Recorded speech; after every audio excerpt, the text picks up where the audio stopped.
10वीं बोर्ड परीक्षा 2024 के लिए 16 मार्च 2024 को आपके सामाजिक विज्ञान का पेपर होने वाला है। अगर आपने ये वीडियो आज शुरू से अंत तक देख लिया तो आपके जो 32 नंबर आप जो आराम से जो पूरे में से पूरे ला सकते हैं। 32 नंबर कौन से हैं? आपके 15 तो इसमें MCQ पूछे जाएंगे, अबसद वाला आएंगे, 7 आपके रिक्त स्थान आएंगे और 10 आपके वन लाइनर अति लघुतरात्मक प्रश्न पूछे जाएंगे। ऐसे कुल आपके जो टोटल क्वेश्चन आएंगे 32 क्वेश्चन जो एक एक नंबर के होंगे और इनके उत्तर या तो आपको एक अक्षर में देना है या फिर आपको इनका उत्तर एक शब्द में देना है या फिर इनका उत्तर आपको एक लाइन में देना है। ये 15 क्वेश्चन वह हैं जिनका उत्तर आपको एक एक अक्षर में देना है, 7 क्वेश्चन वह हैं जिनका उत्तर आपको एक शब्द में देना है और ये बाकी जो 10 क्वेश्चन होंगे इनके उत्तर आपको एक एक लाइन में देने हैं। अगर आप ये वीडियो शुरू से अंत तक देख लेते हैं तो आपके 32 में से 32 नंबर जो आराम से पूरे हो जाएंगे। इस वीडियो में हम ये भी चर्चा करेंगे कि आपके जो 15 MCQ आएंगे वो कौन कौन से पार्ट से पूछे जाएंगे। वैसे मैंने एक पूरा वीडियो अलग से अपलोड कर रखा है आपके पूरे पेपर का कि प्रश्न संख्या 1 से लगाकर आपके पूरे 22 तक जितने भी क्वेश्चन हैं वो कौन कौन से पार्ट से आने वाले हैं वो सारे मैंने पहले एक वीडियो में समझा रखा है। आपने देख लिया होगा, नहीं देखा हो तो आप प्लेलिस्ट में जाके वो वीडियो भी देख लेना। और इस वीडियो में हम आपके एक तो 15 नंबर के MCQ कवर करेंगे, 7 नंबर का आपके जो रिक्त स्थान है वो कवर करने वाले हैं और 10 नंबर का आपके जो वन लाइनर है वो कवर करने वाले हैं। हिंदी का पेपर आपके उम्मीद करता हूँ बहुत ही अच्छा हुआ होगा और आपने अपनी आंसर की वो भी मिलान कर ली होगी। आंसर की भी मैंने अपलोड करके वो भी आप देख लेना पूरे पेपर की। और अब हम आपका जो सामाजिक विज्ञान का पेपर है उसके लिए आपको ये 32 नंबर की तैयारी यहाँ पे करवा देते हैं एक ही वीडियो में। तो आइए शुरू करते हैं। ये आपके सामने शेखावटी मिशन 100 है जहाँ से जो 95% क्वेश्चन आपको आराम से देखने को 95% क्वेश्चन आपको आराम से देखने को मिलेंगे। लगभग 95 से ज़्यादा ही प्रश्न मिलेंगे आपको यहाँ से। इसकी PDF आपको कहाँ मिलेगी? आप ये वीडियो देखने के बाद में ये PDF आप अपने ऐप से डाउनलोड कर सकते हैं। ऐप का लिंक वीडियो के नीचे डिस्क्रिप्शन बॉक्स में दे रखा है। वहाँ पर आपको अपने नाम के यहाँ पर आपको 3 डॉट मिलेंगे, 3 लाइन। इसमें आपको फ्री मटेरियल वाला ऑप्शन मिलेगा, फ्री स्टडी मटेरियल वाला ऑप्शन जो मिलेगा उसमें इसकी PDF आपको कक्षा 10 के जो पेपर्स और शेखावटी मिशन 100 नाम से फोल्डर बना हुआ है इसमें इसकी PDF आपको उपलब्ध है। और आप टेस्ट भी दे सकते हैं। सामाजिक विज्ञान का आप जो टेस्ट दे देना, टेस्ट का भी लिंक वीडियो के नीचे डिस्क्रिप्शन बॉक्स में दे रखा है, बिल्कुल फ्री है आपके लिए। और भी कोई आपको प्रॉब्लम है तो ये अपने व्हाट्सअप नंबर है, व्हाट्सअप ग्रुप भी आप ज्वाइन कर लेना ताकि आपके जो और भी इंपॉर्टेंट क्वेश्चन पेपर होंगे वो आपको व्हाट्सअप ग्रुप में उपलब्ध करवा दिए जाएंगे। आइए आपकी जो 32 नंबर की जो तैयारी है वो इस वीडियो में हम आपको करवा देते हैं। सबसे पहले हम आपका जो ये वाला विषय वस्तु यानी कि आपके कौन सा पार्ट कितने नंबर के, टोटल आपके 22 पार्ट हो रहे हैं चारों किताबों के मिला के। और चारों किताबों के ये वाली जो मैंने पूरे वीडियो में आपको समझा रखा है कि कौन से पार्ट से कितने कितने क्वेश्चन आने वाले हैं, तो वो आप ज़रूर देख लेना। तो सबसे पहले आपके पहला पार्ट आता है यूरोप में राष्ट्रवाद का उदय। इसमें से आपके एक ही क्वेश्चन आएगा, वो भी निबंधात्मक क्वेश्चन आएगा जिसकी चर्चा हम बाद में करने वाले हैं। अब हम देख लेते हैं आपके पहला MCQ कौन से पार्ट से पूछा जाएगा। तो पहला MCQ जाएगा वो आपके ये भारत में राष्ट्रवाद, ये इस पार्ट से एक आपके अबसद वाला क्वेश्चन बनेगा। एक वस्तुनिष्ठ प्रश्न आपके बनने वाला है, तो एक आपके MCQ इस पार्ट से बनेगा। तो इसके जितने भी MCQ इंपॉर्टेंट है वो हम देख लेते हैं। पहला प्रश्न आपका ये कि महात्मा गांधी ने प्रथम सत्याग्रह कहाँ किया था, तो इसका उत्तर हो जाएगा आपके चंपारण। सीधा जो उत्तर है वो हम यहाँ पे चर्चा करेंगे, डायरेक्ट आंसर इसमें देखने वाले हैं। चंपारण नामक स्थान से जो महात्मा गांधी ने अपना प्रथम सत्याग्रह शुरू किया था, तो इसका उत्तर हो जाएगा आपके चंपारण। दूसरा प्रश्न है रोलट एक्ट कब पारित हुआ था, तो इसका जो सही उत्तर है वो 1919 है। 1919 में रोलट एक्ट पारित हुआ था, तो आ वाला उत्तर इसमें सही हो जाएगा। नेक्स्ट क्वेश्चन आपके ये कि भारत साइमन कमीशन भारत कब आया था, तो यह आया था 1928 में। साइमन कमीशन भारत कब आया था, जो 1928 में आया था। ऑप्शन नंबर जो ब है वो इसका सही हो जाएगा। इन सभी प्रश्नों में से एक क्वेश्चन आपके यहाँ से पक्का है जो तैयार हो जाएगा। नेक्स्ट है पूना पैक्ट समझौता किन के बीच में हुआ था, तो पूना पैक्ट समझौता जो हुआ था वो महात्मा गांधी और डॉक्टर भीमराव अंबेडकर के बीच में हुआ था। इसका सही आंसर ऑप्शन नंबर स हो जाएगा, महात्मा गांधी और डॉक्टर भीमराव अंबेडकर के बीच में हुआ था।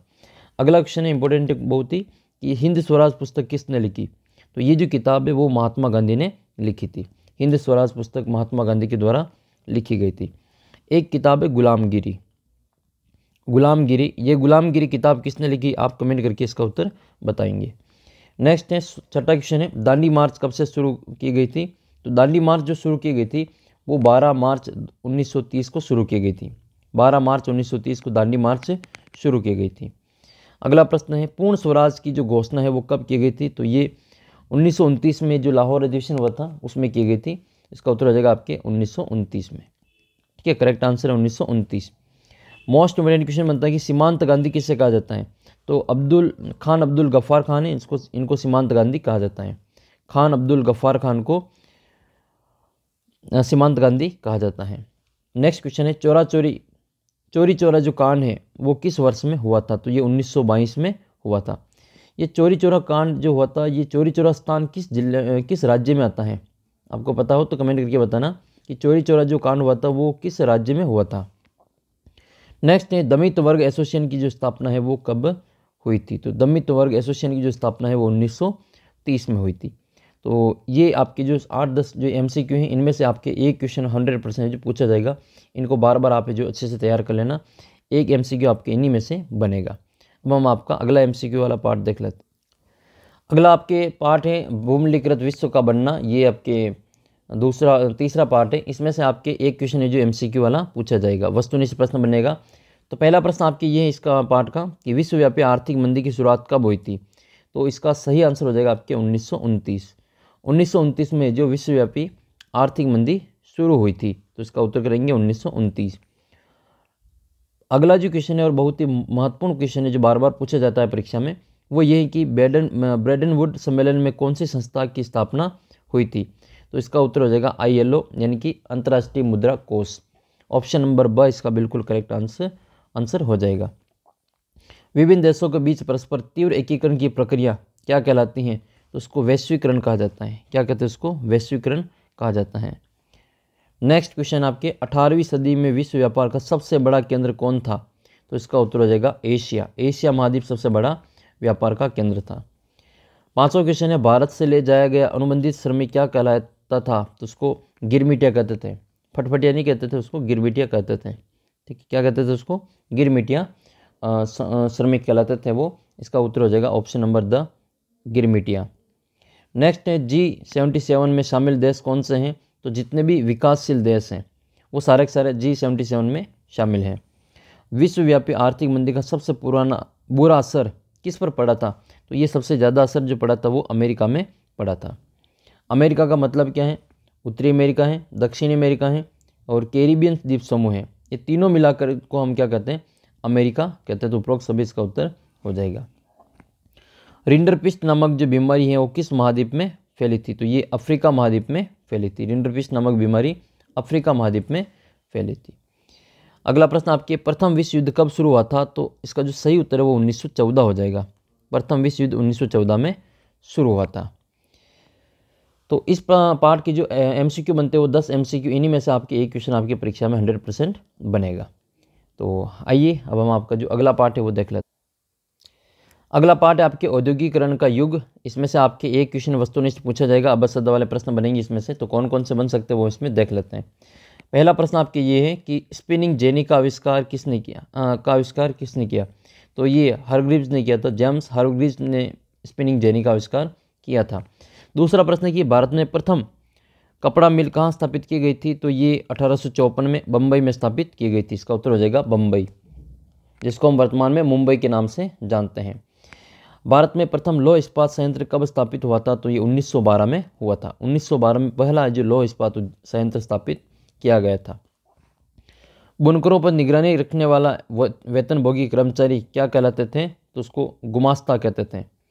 नेक्स्ट है बम्बई में प्रथम कपड़ा मिल कब स्थापित हुई थी? तो ये 1854 में हुई थी। 1854 में ये कपड़ा मिल की स्थापना हो गई थी। इंग्लैंड में किस दशक में कारखाने खुले थे? इंग्लैंड में कौन से दशक में कारखाने खुले थे? तो ये सभी 1730 के दशक में कारखाने खुले थे। औद्योगिक क्रांति से पहले विश्व बाजार में किस देश का सूती वस्त्र प्रचलित था? तो ये अपने इंडिया का ही था, भारत का था। इसका उत्तर करेंगे हम भारत।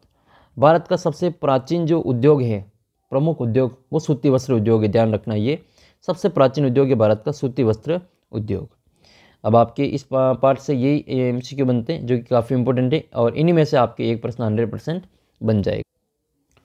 फिर आपके अगला पार्ट है 5वां पार्ट, जिसका नाम है मुद्रण संस्कृति आधुनिक दुनिया। ठीक है, मुद्रण संस्कृति आधुनिक दुनिया, इससे एक प्रश्न आपके MCQ पूछा जाएगा। तो इसका जो MCQ वाला क्वेश्चन है वो हम इसमें देख लेते हैं। देखो, सबसे पहला क्वेश्चन MCQ का है कि आधुनिक छापेखाने का आविष्कार किसने किया? तो आधुनिक जो प्रेस है ठीक है। मॉडर्न जो प्रेस है इसका जो आविष्कार है वो गुटेनबर्ग ने किया था, इसका उत्तर हो जाएगा गुटेनबर्ग। छापाखाने का जो आविष्कार है इसका गुटेनबर्ग ने किया था। वर्नाकुलर प्रेस एक्ट कब पारित हुआ था? तो ये हो जाएगा 1978। तो ये जो एक्ट है वर्नाकुलर प्रेस एक्ट, ये जो वायसराय थे उस समय लिटन, उनके द्वारा 1878 में ये पारित किया गया था। ठीक है, इसका उत्तर हो जाएगा 1878। अगला प्रश्न आपका है कि गुलामगिरी नामक जो पुस्तक है उसके लेखक कौन है? तो गुलामगिरी जो किताब लिखी गई थी वो महात्मा ज्योतिबा फुले इनके द्वारा लिखी गई थी, इसका उत्तर करेंगे महात्मा ज्योतिबा फुले। एक पुस्तक है हिंद स्वराज पुस्तक, जो महात्मा गांधी के द्वारा लिखी गई थी, और महात्मा ज्योतिबा फुले ने द सत्यशोधक समाज की स्थापना की थी। चौथा क्वेश्चन है कि बंगाल गजट समाचार पत्र का प्रकाशन किसने किया? तो ये जेम्स हिक्के ने किया, और ये जो बंगाल गजट है वो साप्ताहिक पत्रिका थी। कौन सा पत्र था ये? समाचार पत्र साप्ताहिक था। गुटेनबर्ग ने पहली पुस्तक कौन सी छापी? तो उन्होंने बाइबिल छापी थी, इसका उत्तर करेंगे बाइबिल। भारत में सबसे पहले प्रिंटिंग प्रेस कहाँ आई थी? तो ये गोवा में आई थी। सबसे पहले कहाँ पर आई थी? गोवा में। केसरी का प्रकाशन किसने किया? तो केसरी और मराठा, ये दो समाचार पत्र थे जो कि जो बाल गंगाधर तिलक के द्वारा इनको प्रकाशित किया जाता था। ठीक है, तो किसके द्वारा प्रकाशन किया जाता था? तो बाल गंगाधर तिलक, ये महाराष्ट्र में संपादित होते थे। एक तो केसरी नाम याद रखना, और एक आपके मराठा, ये दोनों समाचार पत्र थे। नेक्स्ट है फिर आपकी राजा राम मोहन राय ने समाचार पत्र का नाम क्या दिया था? संवाद कौमुदी। राजा राम मोहन राय का जो समाचार पत्र हैं उनका नाम है संवाद कौमुदी। ये केसरी और मराठा ये गंगाधर तिलक के थे, और गुलामगिरी किसकी किताब है? ये गुलामगिरी जो सत्यशोधक समाज के जो संस्थापक है महात्मा ज्योतिबा फुले की। अगला प्रश्न देखते हैं, आपके इस पार्ट से यही एमसीक्यू बनते हैं। अगले पार्ट की ओर चलते हैं। अगला पार्ट आपके संसाधन और विकास वाला है। संसाधन और विकास वाला जो पार्ट है वो भी आपके ये 3 नंबर का पार्ट है। इसमें से एक प्रश्न आपके एमसीक्यू पूछा जाएगा। तो एमसीक्यू वाले जो इंपॉर्टेंट क्वेश्चन है वो हम इसमें देख लेते हैं। तो देखो, आपको सीधा उत्तर याद रखना है। अवनलिका द्वारा सर्वाधिक मृदा अपरदन किस क्षेत्र में होता है? तो ये चंबल बेसिन में होता है। चंबल के बीहड़, आपने नाम सुना होगा चंबल के डाकू वाला, तो वो बीहड़ में बड़े बड़े जो खड्डे हो जाते थे चंबल में, उसको चंबल की अवनलिका के द्वारा जो सबसे ज़्यादा मृदा का अपरदन होता है। काजू की फसल के लिए सर्वाधिक उपयुक्त मिट्टी कौन सी? तो लाल लेटराइट मिट्टी होती है। लेटराइट शब्द ग्रीक भाषा के किस शब्द से लिया गया है? तो लेटर से लिया गया है, जिसका मतलब होता है ईंट। रेगर मृदा किस मृदा को कहते हैं? तो रेगुर मृदा जो है वो आपकी काली मृदा को कहा जाता है। आयु के आधार पर पुराना जलोढ़ को किस नाम से जानते हैं? तो पुराना जो जलोढ़ है उसको हम बांगर के नाम से जानते हैं। पुराना जलोढ़ जलोढ़ है उसको बांगर के नाम से जानते हैं, जबकि नया जो जलोढ़ होता है उसको खादर के नाम से जाना जाता है। नया खादर होता है, पुराना बांगर होता है। नेक्स्ट है, आयु के आधार पर नए जलोढ़ को किस नाम से जानते हैं? तो नए जलोढ़ को हम खादर के नाम से जानते हैं। आप इसको याद कैसे करेंगे? खान, खादर से खा और न से नया हो जाएगा। ठीक है, खान याद रखना, आपको ये कंप्लीट ट्रिक से आपको याद हो जाएगा। खादर का खा है और न से नया है, नया जलोढ़ खादर होता है, तो इससे खान में याद कर लेना। पर्वतीय क्षेत्र की तलहटी में बने क्षेत्र को किस नाम से जानते हैं? तो उसको द्वार है, चौ है, तराई है, इन नामों से जाना जाता है। राष्ट्रीय वन नीति 1952 कब आई थी? ये 1952 में आई थी। उसके द्वारा निर्धारित वन क्षेत्र का प्रतिशत कितना है? तो 33% वन होने चाहिए। भारत में निम्नलिखित वन भूमि कितनी है? तो ये 13 करोड़ हेक्टेयर है। भारत में विभिन्न प्रकार की भू आकृतिक भागों का प्रतिशत कितना है? तो देखो 43% तो है आपके इसमें मैदान है। मैदानी क्षेत्र कितना? 43%, और 30% है पर्वतीय भाग, और 27% है आपका ये पठारी भाग। ये क्वेश्चन आपके मॉडल पेपर में दे रखा है, वहाँ से क्वेश्चन पूछा जाएगा। अगला प्रश्न है, एक किताब है आपके स्मॉल इज़ ब्यूटीफुल। इस किताब के लेखक कौन है? तो सुमेसर इनके लेखक हैं। स्मॉल इज़ ब्यूटीफुल इस किताब के लेखक है सुमेसर।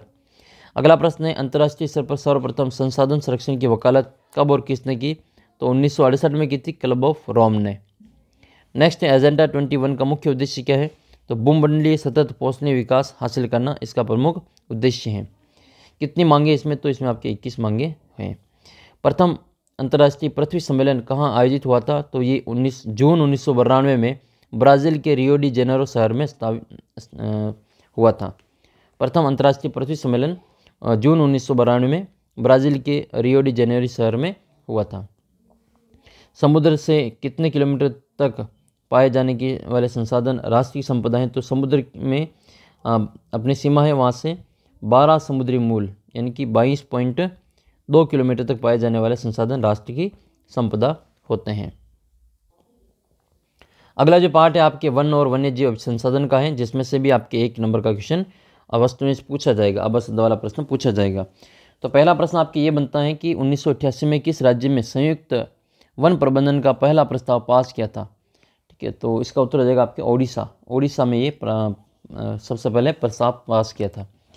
दूसरा प्रश्न है कि टिहरी के किसानों द्वारा किस अभियान ने दिखा दिया कि रासायनिक उर्वरकों के बिना विविध फसल उत्पादन और आर्थिक कृषि उत्पादन संभव है?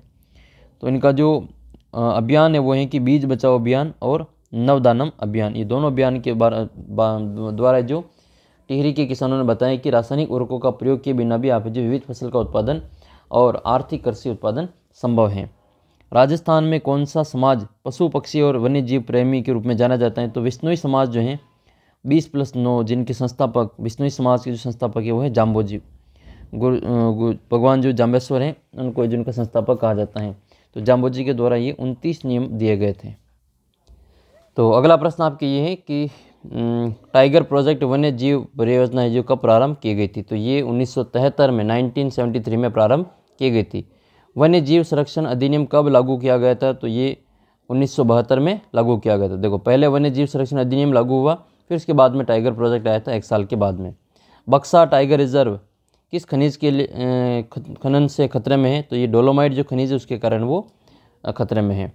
भारत में 1952 में वन्य जीव के लुप्त घोषित किया गया, तो ये एशियाई चीते को लुप्त घोषित किया गया था। भारत में विश्व की कितनी प्रतिशत जैव उपजातियों की संख्या है? तो वो 8% जातियाँ पाई जाती हैं। 2019 की रिपोर्ट के अनुसार भारत में कुल भौगोलिक क्षेत्र का कितना प्रतिशत क्षेत्रफल पर जो वन का आवरण है? तो इसमें 24.56% आवरण है। होना कितना चाहिए? ये 33% होना चाहिए। नेक्स्ट है, विश्व में सर्वाधिक बिकने वाली कैंसर औषधि किस पादप से प्राप्त की जाती हैं? तो हिमालयन यव से प्राप्त की जाती हैं।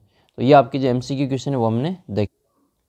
अगला जो पार्ट है फिर आपके MCQ वाला जो प्रश्न बनेगा वो विनिर्माण उद्योग से बनेगा। तो विनिर्माण उद्योग की जो MCQ क्वेश्चन है वो हम देख लेते हैं। देखो, सीमेंट उद्योग का प्रमुख कच्चा माल क्या होता है? तो ये चूना पत्थर होता है। चूना पत्थर सीमेंट उद्योग सबसे ज़्यादा अपने राजस्थान में चित्तौड़गढ़ ज़िले में आपको देखने को मिलेगा। आप में से कोई चित्तौड़गढ़ का स्टूडेंट होगा तो वो आपको बताएगा कमेंट करके कि चित्तौड़गढ़ में आपने जो कौन कौन से स्थान पे आपने जो सीमेंट फैक्ट्री के बारे में सुना है। बहुत सारी सीमेंट फैक्ट्री हैं चित्तौड़गढ़ ज़िले में। तो आप कमेंट करके बताएंगे कि चित्तौड़गढ़ में कौन कौन से स्थान पे जो सीमेंट की फैक्ट्री और कौन कौन से सीमेंट की फैक्ट्री हैं। जैसे आपने नाम सुना होगा लाफार्ज है, वंडर है, डोलम, इसके अलावा आपके डालमिया है और JK सीमेंट है और बिरला है। ये सारी जो सीमेंट फैक्ट्रियाँ वो चित्तौड़गढ़ ज़िले में आपको देखने को मिलती हैं। तो ये कौन कौन सी फैक्ट्रियाँ कौन कौन से स्थान पर हैं वो आप चित्तौड़गढ़ वाले जो स्टूडेंट है वो आपको कमेंट करके बताएंगे। दूसरा प्रश्न आपके ये है कि भारत में चीनी उत्पादन में विश्व में कौन सा स्थान है?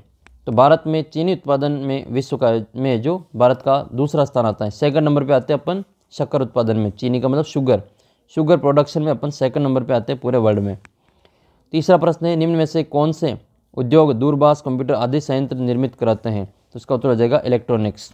कौन सा हो जाएगा? इलेक्ट्रॉनिक्स हो जाएगा। मोबाइल वगैरह जो काम करने का, कंप्यूटर बनाने का जो कार्य है वो इलेक्ट्रॉनिक्स संयंत्र निर्मित करते हैं। कौन सा खनिज आधारित उद्योग का उदाहरण है? इनमें से कौन सा है जो खनिज पर आधारित है? तो सीमेंट जो है वो खनिज आधारित उद्योग हैं, जबकि रबड़, कागज़ और जूट ये वन आधारित उद्योग हैं, कृषि आधारित उद्योग हैं ये।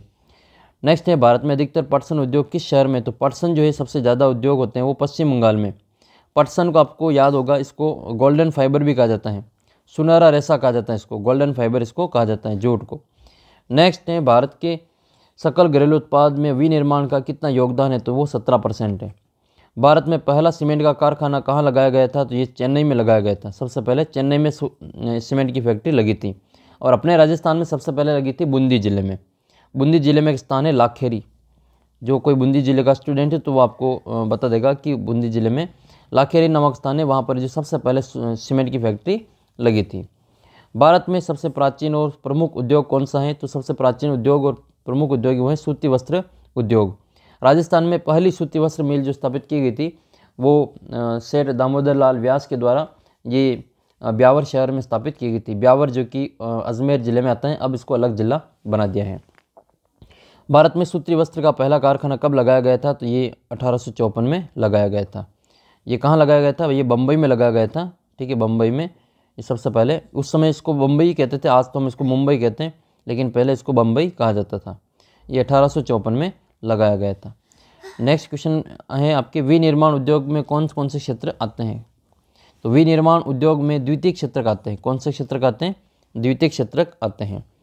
अगला प्रश्न है, कोलकाता के टिकट रीसरा में पर्सन उद्योग का पहला कारखाना कब लगा था? तो पहला जो पर्सन का उद्योग का जो कारखाना लगा था वो 1859 में लगा था। ये कब लगा था, कहाँ लगा था? ये कोलकाता के निकट जो रीसरा नामक स्थान है वहाँ पर लगा था पर्सन उद्योग का पहला कारखाना। ये 1859 में लगा था। अगला जो प्रश्न है फिर आपके एक 12वां पार्ट है, भारतीय राष्ट्रीय अर्थव्यवस्था की जीवन रेखा है। इसमें से भी आपके एक क्वेश्चन एमसीक्यू वाला पूछा जाएगा। तो पहला प्रश्न आपके इंपॉर्टेंट ये बनता है कि निम्न में से कौन सा राज्य हजीरा विजयपुर जगदीशपुर पाइपलाइन से नहीं जुड़ा हुआ है? तो देखो, मध्य प्रदेश जुड़ा हुआ है, गुजरात जुड़ा हुआ है, उत्तर प्रदेश जुड़ा हुआ है, और ये अपने राजस्थान से भी होके गुजरती हैं। तो इसमें से जो ये मध्य प्रदेश महाराष्ट्र वाली जो है ये इसमें से होके नहीं गुजरता है, तो इसको तो लिखेंगे हम महाराष्ट्र। निम्न में से अगला प्रश्न है कि निम्न में से परिवहन का कौन सा साधन वनांतरण हानियों तथा देरी को घटाता है? तो इसका उत्तर हो जाएगा पाइपलाइन। पाइपलाइन जो परिवहन है वो वाला घटाता है। भारत के पश्चिमी तट पर स्थित पतन कौन सा है? तो पश्चिमी तट पर स्थित पतन है, उसका नाम है कांडला बंदरगाह। पतन का मतलब होता है बंदरगाह, ठीक है, बंदरगाह उसको कहा जाता है। फिर ये कांडला बंदरगाह के बारे में आपको ध्यान रखना है कि इसका जो वर्तमान में नाम है गुजरात में है कांडला, और ये कांडला में इसको भी वर्तमान में जिसका नाम है वो पंडित दीनदयाल उपाध्याय बंदरगाह के नाम से इसको जाना जाता है। नेक्स्ट है, इनमें से कौन से दो दूरस्थ स्थित पूर्वी पश्चिमी गलियारे से जुड़े हैं? तो ये सिलचर और पोरबंदर। सिलचर ये असम में आता है, और ये आपके ये पोरबंदर जो है आपके कहाँ पे? ये पोरबंदर ये गुजरात में आता है। पोरबंदर में महात्मा गांधी का जन्म हुआ था। नेक्स्ट है, इनमें से कौन सा पतन पूर्वी तट पर स्थित है जो अंततः स्थलीय और अधिकतम गहराई का पतन है और पूर्ण सुरक्षित है? उसका उत्तर हो जाएगा आपके विशाखापत्तनम। नेक्स्ट है, इनमें से कौन सा शब्द दो या दो से अधिक देशों के मध्य के देशों के व्यापार को दर्शाता है? तो अंतर्राष्ट्रीय व्यापार जो है वो दो या दो से अधिक देशों के बीच के व्यापार को दर्शाता है। क्वेश्चन नंबर 7 है, मुंबई समुद्री पतन की भीड़ को कम करने के लिए किस नए पतन का विकास किया जा रहा है? नेक्स्ट क्वेश्चन आपके ये हो जाएगा आपके मुंबई समुद्री पतन की भीड़ को कम करने के लिए किस नए पतन का विकास किया गया है? तो ये जवाहरलाल नेहरू हो जाएगा। और अंतिम प्रश्न है, इनमें से कौन सा परिवहन साधन भारत में प्रमुख साधन है? तो इसका होगा रेल परिवहन। अगला पार्ट है सत्ता की साझेदारी। सत्ता की साझेदारी, इस पार्ट से आपके एक एमसीक्यू पूछा जाएगा। तो आइए देख लेते हैं इसके एमसीक्यू। सरकार के विभिन्न अंगों में सत्ता का बंटवारा क्या कहलाता है? तो इसको सत्ता का क्षैतिज वितरण कहलाता है। यूरोपीय संघ का मुख्यालय कहाँ स्थित है? तो ये ब्रुसेल्स में स्थित है। ब्रुसेल्स जो कि बेल्जियम की राजधानी है। श्रीलंका को स्वतंत्रता कब प्राप्त हुई थी? तो ये अपने भारत देश से 1 साल बाद में। अपने भारत से ये नीचे है ना, ये अपना इंडिया है, और इंडिया से नीचे है ये, इसे आकृति ये, तो ये 1 साल बाद में इसको स्वतंत्रता मिली थी। अपने भारत में 1947 में मिली थी, और इसको 1948 में मिली थी। ये श्रीलंका जिसकी जो भाषा है, राजभाषा, वो सिंहली भाषा है। नेक्स्ट है, श्रीलंका की आबादी में सबसे बड़ा हिस्सा किस प्रमुख सामाजिक समूह का है? तो वह सिंहली समूह का है। बेल्जियम में डच भाषी क्षेत्र कौन सा है? तो इसमें आपके फ्लेमिश हो जाएगा। ब्रुसेल्स ये आपके जो बेल्जियम की राजधानी है। बेल्जियम में केंद्र और राज्य सरकार के अलावा तीसरे स्तर की सरकार होती है, उसको क्या कहते हैं? उसको सामुदायिक सरकार कहते हैं। श्रीलंका ने सिंहली भाषा को राजभाषा का दर्जा कब दिया था? तो ये 1956 में दिया था। किस देश ने 1970 से 1993 के मध्य में अपने संविधान में 4 बार संशोधन किए? तो ये बेल्जियम ने संशोधन किए थे। नेक्स्ट है, लोकतांत्रिक देशों में देश की एकता तभी संभव है जब उसमें सभी समुदाय और क्षेत्रों की भावना का आदर किया जाए, तभी उसमें लोकतांत्रिक भावना का विकास होता है। किस देश के साथ बेल्जियम की सीमाएं नहीं लगती हैं? तो देखो, इसमें फ्रांस की लगती हैं, नीदरलैंड की लगती हैं, जर्मनी की लगती हैं, लेकिन उसमें ब्रिटेन की सीमा नहीं लगती हैं, तो इसमें ब्रिटेन करेंगे उत्तर। किस देश में सत्ता का बंटवारा सामाजिक समूहों में होने पर सामुदायिक सरकार दिखाई देती हैं? उसका उत्तर हो जाएगा आपके श्रीलंका। नेक्स्ट है, किस देश में दो समुदायों के बीच पारस्परिक अविश्वास ने बड़े टकराव का रूप ले लिया? तो इसका उत्तर हो जाएगा श्रीलंका। यहाँ पर तमिल और सिंहली जो समुदाय हैं उनमें हमेशा संघर्ष होता रहता है। बेल्जियम किस महाद्वीप का देश है? तो बेल्जियम यूरोप में आता है। बेल्जियम की राजधानी क्या है? कमेंट करके आपको बतानी है। अगला पार्ट है आपका संघवाद का। इस संघवाद वाले पार्ट से एक आपके एमसीक्यू पूछा जाएगा, वस्तुनिष्ठ प्रश्न पूछा जाएगा। तो पहला प्रश्न इंपॉर्टेंट ये बनता है कि भारतीय संविधान की जो 8वीं सूची है, 8वीं अनुसूची है, इसमें कितनी भाषाओं को मान्यता प्राप्त है? कितनी भाषाएं दर्ज है? तो इसमें 22 भाषाएं दर्ज हैं। नेक्स्ट, इनमें से किस राज्य को भारतीय संविधान के अनुच्छेद 371 के तहत विशेष शक्तियाँ प्राप्त हैं? तो देखो, असम है, नागालैंड है, मिजोरम है, ये सभी हैं। ठीक है, 371 में अब थोड़े आपने जो देखा होगा आजकल जो लद्दाख के जो लोग हैं वो भी वहाँ पे जो आंदोलन कर रहे हैं, तो हो सकता है कि उनको भी जो अब लद्दाख को भी 371 में शामिल कर लिया जाएगा। ठीक है, तो 371 है आपके असम, नागालैंड और मिजोरम से संबंधित हैं। नेक्स्ट, आपकी संघात्मक शासन प्रणाली में अधिकारों का विभाजन होता है, तो ये केंद्र और राज्यों के बीच में होता है। निम्न से कौन सा विषय समवर्ती सूची में शामिल है? तो शिक्षा जो है वो समवर्ती सूची में शामिल है। समवर्ती का मतलब उसमें केंद्र सरकार और राज्य सरकार दोनों ही अपने कानून बना सकती हैं। नगर निगम का अध्यक्ष क्या कहलाता है? तो नगर निगम का जो अध्यक्ष है उसको मेयर कहा जाता है, जबकि नगर परिषद का जो अध्यक्ष होता है उसको सभापति कहते हैं। नगर पालिका के अध्यक्ष को नगर पालिका अध्यक्ष ही कहा जाता है। ग्राम पंचायत का जो अध्यक्ष होता है उसको सरपंच कहा जाता है। और राज्य का जो संवैधानिक प्रमुख होता है उसको हम ये राज्यपाल कहा जाता है। अपने राज्यपाल कौन है राजस्थान के? कमेंट करके बताना। देखें, शासन की किस व्यवस्था में सरकार 2 या 2 से अधिक स्तरों वाली होती है? तो इसमें संघीय व्यवस्था में ऐसा होता है। किस राज्य का गठन भाषा के आधार पर नहीं हुआ है? तो देखो, नागालैंड का नहीं हुआ है, उत्तराखंड का भी नहीं हुआ है, झारखंड का भी नहीं हुआ है। तो इसका उत्तर हो जाएगा उपरोक्त सभी। इनमें से कौन सा संघीय राज्य नहीं है? तो दिल्ली जो है वो आपकी संघीय राज्य नहीं है, ये केंद्र शासित प्रदेश है। केंद्र शासित प्रदेश ये यूटी है। ठीक है, ये कौन से यूनियन टेरिटरी है। तो ये अभी वर्तमान में आपने देखा होगा, जो पहले 7 थे, फिर 9 हुए, फिर अभी वर्तमान में 8 हैं। तो इस प्रकार से इनकी संख्या घटती बढ़ती रहती है। नेक्स्ट क्वेश्चन है फिर आपका, संविधान और विभिन्न स्तर पर सरकारों के अधिकारों की व्याख्या करने का जो अधिकार है वो किसको प्राप्त है? तो ये आपके न्यायालय को प्राप्त है, कोर्ट को प्राप्त होता है। ये 7 आकर संघ बनाने का उदाहरण कौन सा है? तो ये आपके संयुक्त राष्ट्र अमेरिका है, संयुक्त राज्य अमेरिका है। कौन सा राज्य 7 रहकर संघ बनाने का उदाहरण नहीं है? तो इसमें आपके हो जाएगा स्विट्जरलैंड। नेक्स्ट है, केंद्र और राज्य के मध्य विधायी सरकारों को कितने हिस्सों में बांटा गया है? तो इसको 3 हिस्सों में बांटा गया है। कौन सा विषय समवर्ती सूची का नहीं है? तो देखो, इसमें शिक्षा है, वन है, विवाह है। शिक्षा, वन, विवाह, लेकिन सिंचाई नहीं है। ठीक है, इसका उत्तर हो जाएगा आपके ऑप्शन स। अगला पार्ट है फिर आपके 15वां पार्ट है जाति, धर्म और लैंगिक मसले। इसमें से भी आपके एक क्वेश्चन है जो आपके वस्तुनिष्ठ एमसीक्यू वाला क्वेश्चन पूछा जाएगा। तो इंपॉर्टेंट क्वेश्चन इसके देख लेते हैं। पहला प्रश्न आपका इसमें यह है कि किस देश में सार्वजनिक जीवन में महिलाओं की भागीदारी का स्तर सबसे ऊंचा है? तो देखो, नॉर्वे है, फिनलैंड है और स्वीडन है। ये तीनों ही देश ऐसे हैं जहाँ पर जो सार्वजनिक जीवन में महिलाओं की भागीदारी का स्तर बहुत ही ऊंचा है। तो उपरोक्त सभी इसका उत्तर हो जाएगा। भारत में जनगणना कितने वर्ष के पश्चात होती है? तो ये लगभग हर 10 साल में जो जनगणना होती है। लास्ट की जो जनगणना वो कौन से साल में हुई थी? तो लास्ट की जनगणना सन 2011 में हुई थी। और हर 10 साल में होती, तो वापस ये 2021 में होनी थी। लेकिन 2021 में कोरोना के कारण और जो डिजिटल होने के कारण ये जो इसमें थोड़ा सा जो इसमें विलंब हुआ है। हर 10 साल में जो भारत में जनगणना होती है। नेक्स्ट है,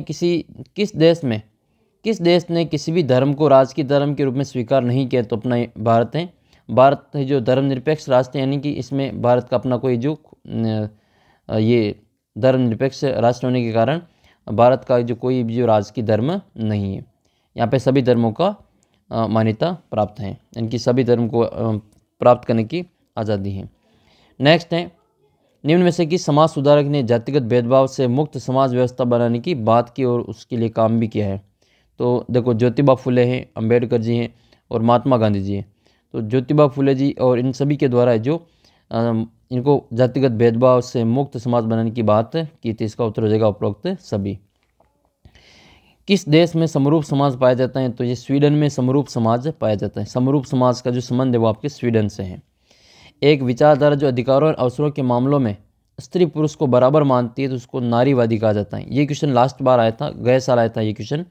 ठीक है, एक विचारधारा जो अधिकारों और अवसरों के मामलों में स्त्री और पुरुष को बराबर मानती हैं, इसको नारीवादी कहते हैं। नेक्स्ट है सामाजिक विभाजन अधिकांशतः आधारित होता है, तो ये जन्म पर आधारित होता है। किस क्षेत्र में संसद की महिलाओं का प्रतिनिधित्व सर्वाधिक है, तो जो नार्विक देश है, ठीक है, नॉर्वे है, स्वीडन है, वहाँ पर जो सबसे ज़्यादा है महिलाओं का प्रतिनिधित्व। स्थानीय सरकारों में पंचायती राज में महिलाओं के लिए कितने पद आरक्षित किए गए, तो इसका उत्तर हो जाएगा आपके 1/3 यानी कि 33%। 33% आरक्षित किए गए, 1/3। भारतीय संविधान के बारे में कौन सा कथन गलत है, तो देखो धर्म के आधार पर भेदभाव की मनाही है यहाँ पे, बिल्कुल सही बात है। यह एक धर्म को राजकीय धर्म बताता है, तो बिल्कुल गलत है ये। भारत में ऐसा कोई धर्म नहीं है जिसको राजकीय धर्म के रूप में माना हुआ है, तो बाकी सभी जिसमें सही है ये गलत है। सभी लोगों को कोई भी धर्म मानने की आज़ादी है, ये भी सही है। किसी भी धार्मिक समुदाय में सभी नागरिकों को बराबरी का अधिकार देता है। नेक्स्ट है हम लैंगिक विभाजन की बात करते हैं, तो हमारा अभिप्राय क्या है। लैंगिक विभाजन का मतलब होता है कि समाज के द्वारा स्त्री और पुरुष के बीच में जो असमान भूमिकाएं, उनके बारे में चर्चा करते हैं। फिर आपके एमसीक्यू का अगला प्रश्न पूछा जाएगा राजनीतिक दल वाले पार्ट से, जो कि आपके 16वां पार्ट है। 16वां पार्ट का मतलब आपके अलग अलग किताब में ये इसका जो नंबर है वो 16वें नंबर पे है। तो राजनीतिक दल जो पार्ट है इससे पूछा जाएगा एक एमसीक्यू आपके। तो आइए देख लेते हैं। 1980 में पुराने भारतीय जनसंघ को पुनर्जीवित करके किस दल का निर्माण किया गया था, तो देखो पहले अभी जो बीजेपी आपको नाम सुनाई देता है वो पहले भारतीय जनसंघ के नाम से जानी जाती थी। ये 1980 से तक है जो भारतीय जनसंघ के नाम से जानी जाती थी, लेकिन बाद में इसको भारतीय जनता पार्टी बीजेपी के नाम से जाना लगा है। तो बीजेपी पहले जो भारतीय जनसंघ के नाम से जानी जाती थी। नेक्स्ट है आपकी कौन सी पार्टी राष्ट्रीय पार्टी है, तो देखो इसमें से जो भारतीय जनता पार्टी है बीजेपी, ये राष्ट्रीय पार्टी। अभी वर्तमान में 6 दल ऐसे हैं, 6 पार्टियाँ ऐसी है जिनको राष्ट्रीय दल की मान्यता प्राप्त है। विश्व में सबसे पुराने राजनीतिक दलों में से एक कौन सा है, तो वो है अपना भारत में भारतीय राष्ट्रीय कांग्रेस, जिसको हम INC कहते हैं, इंडियन नेशनल कांग्रेस के नाम से जानते हैं। तो ये भारत का सबसे पुराना है जो राजनीतिक दलों में से एक दल है। ये कब है, ये 1888 में इसकी स्थापना की गई थी A.O. ह्यूम के द्वारा। A.O. ह्यूम के द्वारा इसकी स्थापना की गई थी। जो वर्तमान में आप कांग्रेस नाम सुनते हैं, इसकी स्थापना 1888 में A.O. ह्यूम के द्वारा की गई थी। एक लोकतांत्रिक व्यवस्था में सबसे अलग दिखाई देने वाली संस्था कौन सी है, तो राजनीतिक दल सबसे अलग संस्था होती है, जिसका उत्तर करेंगे राजनीतिक दल। राजनीतिक दल का काम क्या है, तो राजनीतिक दल जो है वो चुनाव लड़ते हैं, दल ही सरकार बनाते और चलाते हैं, और दल अलग अलग नीति और कार्यक्रमों को मतदाताओं के समक्ष रखते हैं। तो ये उपरोक्त सभी इसका उत्तर हो जाएगा। निम्न में से कौन बहुजन समाज पार्टी के संस्थापक है, तो जो कांसीराम जी है, ये बहुजन समाज पार्टी जो पहले किसी और नाम से ये संगठन था, ठीक है, फिर बाद में जो इसको बसपा के नाम से BSP के नाम से इसको जाना जाने लगा। वर्तमान में इसकी जो सुप्रीमो है वो मायावती हैं, जो उत्तर प्रदेश की मुख्यमंत्री भी रह चुकी हैं। इनमें से कौन सी तृणमूल कांग्रेस के संस्थापक है, तो तृणमूल कांग्रेस तो आपने नाम सुना होगा, ये ममता बनर्जी जो कि पश्चिम बंगाल की मुख्यमंत्री है अभी। तृणमूल कांग्रेस ये कांग्रेस से अलग होकर के ही इसने जो अपना एक दल बनाए हैं, इसका नाम है ममता बनर्जी तृणमूल कांग्रेस। नेक्स्ट है इंडियन नेशनल कांग्रेस की स्थापना किस वर्ष में हुई थी, तो ये 1885 में हुई थी। सॉरी, मैंने ऊपर आपको 1888 बताया, इसको हम करेक्ट करते हैं, ये 1885 है, ठीक है, 1885 में हुई थी इसकी स्थापना कांग्रेस की A.O. ह्यूम के द्वारा। तो थोड़ा सा आप इसको करेक्शन करेंगे, INC इंडियन नेशनल कांग्रेस की स्थापना जो है वो 1885 में हुई थी।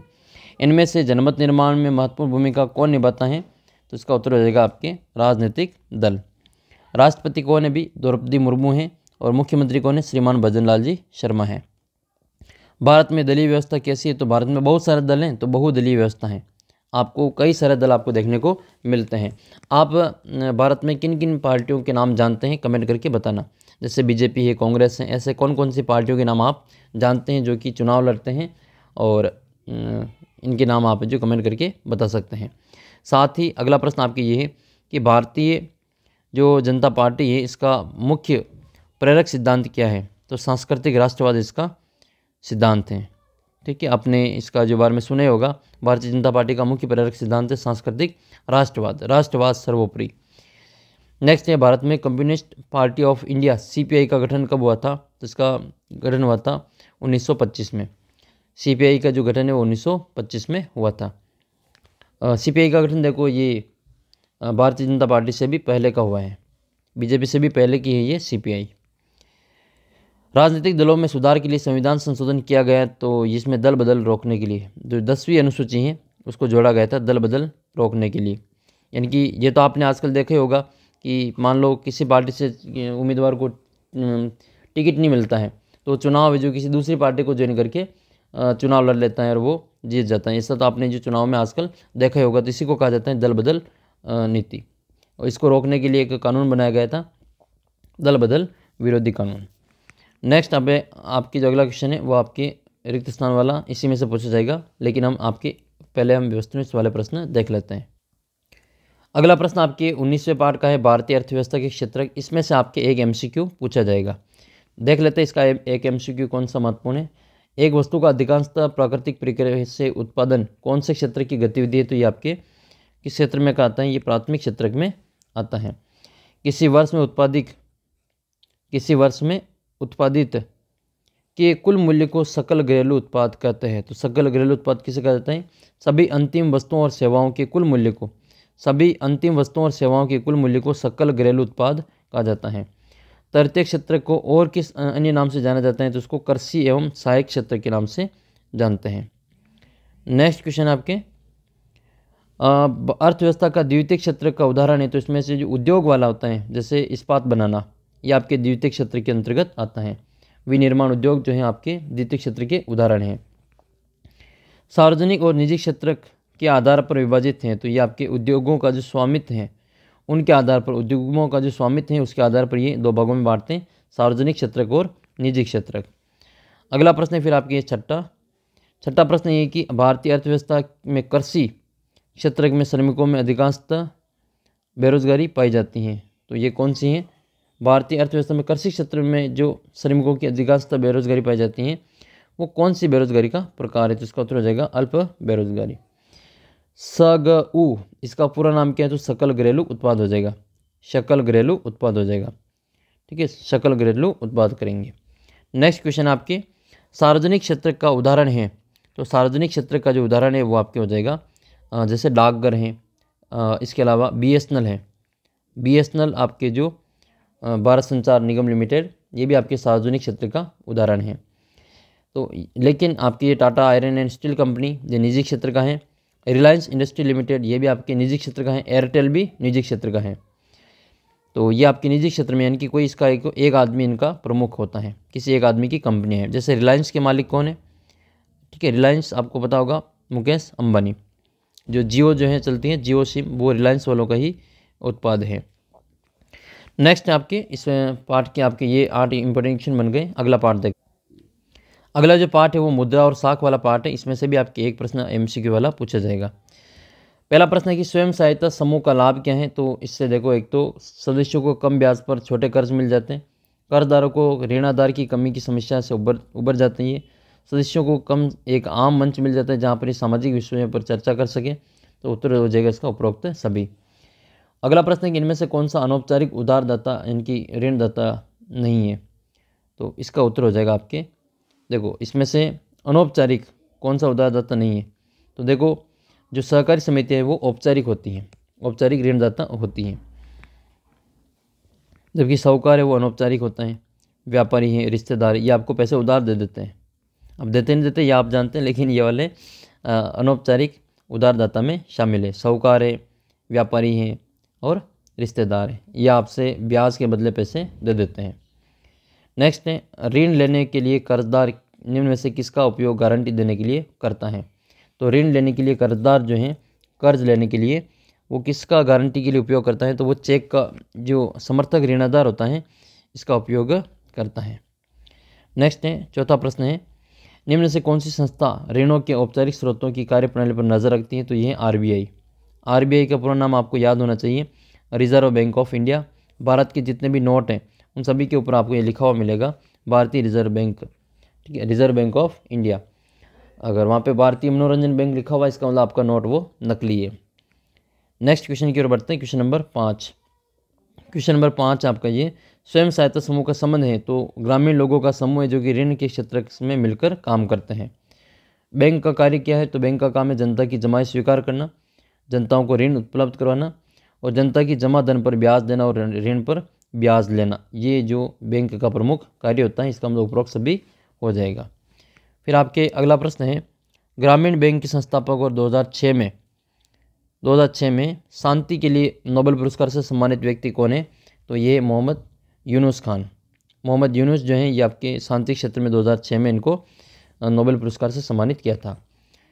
और अमर्त्य सेन इनको मिला था अर्थशास्त्र के क्षेत्र में। फिर आपके अगला पार्ट है वैश्वीकरण एवं भारतीय अर्थव्यवस्था। इसमें से भी एक क्वेश्चन आपके वस्तुनिष्ठ अवसद वाला पूछा जाएगा। विभिन्न देशों के बीच परस्पर संबंध और तीव्र एकीकरण की प्रक्रिया को क्या कहते हैं तो इसको कहा जाता है वैश्वीकरण। क्या कहा जाता है इसको? वैश्वीकरण कहा जाता है।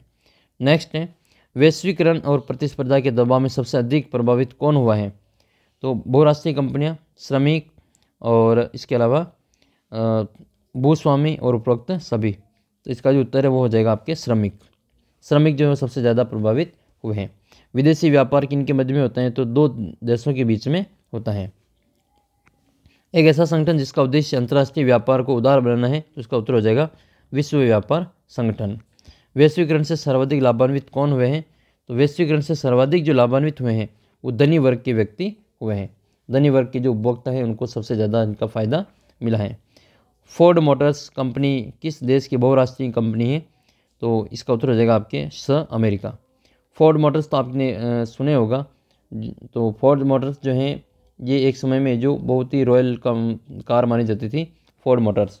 और एक बार राजस्थान के जो एक महाराजा हैं अलवर के महाराजा, वो गए थे और वहाँ पर कार लेने के लिए गए थे और उन्होंने वहाँ पे मना कर दिया था कि भारतीयों को यहाँ पे कार नहीं दी जाती हैं। तो फिर वो उनकी वेशभूषा को देखकर ये कह दिया कि ये आपको ये कार नहीं मिलेगी। लेकिन फिर वो कार लेके आए वहाँ से, ठीक है। उन्होंने वो फोर्ड को मोटर्स खरीदी और वो अलवर जो इनके जो राजमहल है अलवर के, वहाँ पर जो इनसे जो झाड़ू लगवाया था, इनकी सफाई के अंदर जब आजकल जब हम देखते हैं आजकल जो कचरा गाड़ी आती हैं उस रूप में इसको जो काम में लिया था फोर्ड मोटर्स को। यानी कि उन महाराजा ने जो फोर्ड मोटर्स की इतनी बेइज्जती की थी। तो इसका फिर इस कंपनी को बहुत दुख हुआ और फिर इन्होंने अपनी जो माफ़ी भी मांगी थी। तो ये फोर्ड मोटर्स की कंपनी किस देश की तो अमेरिका की है।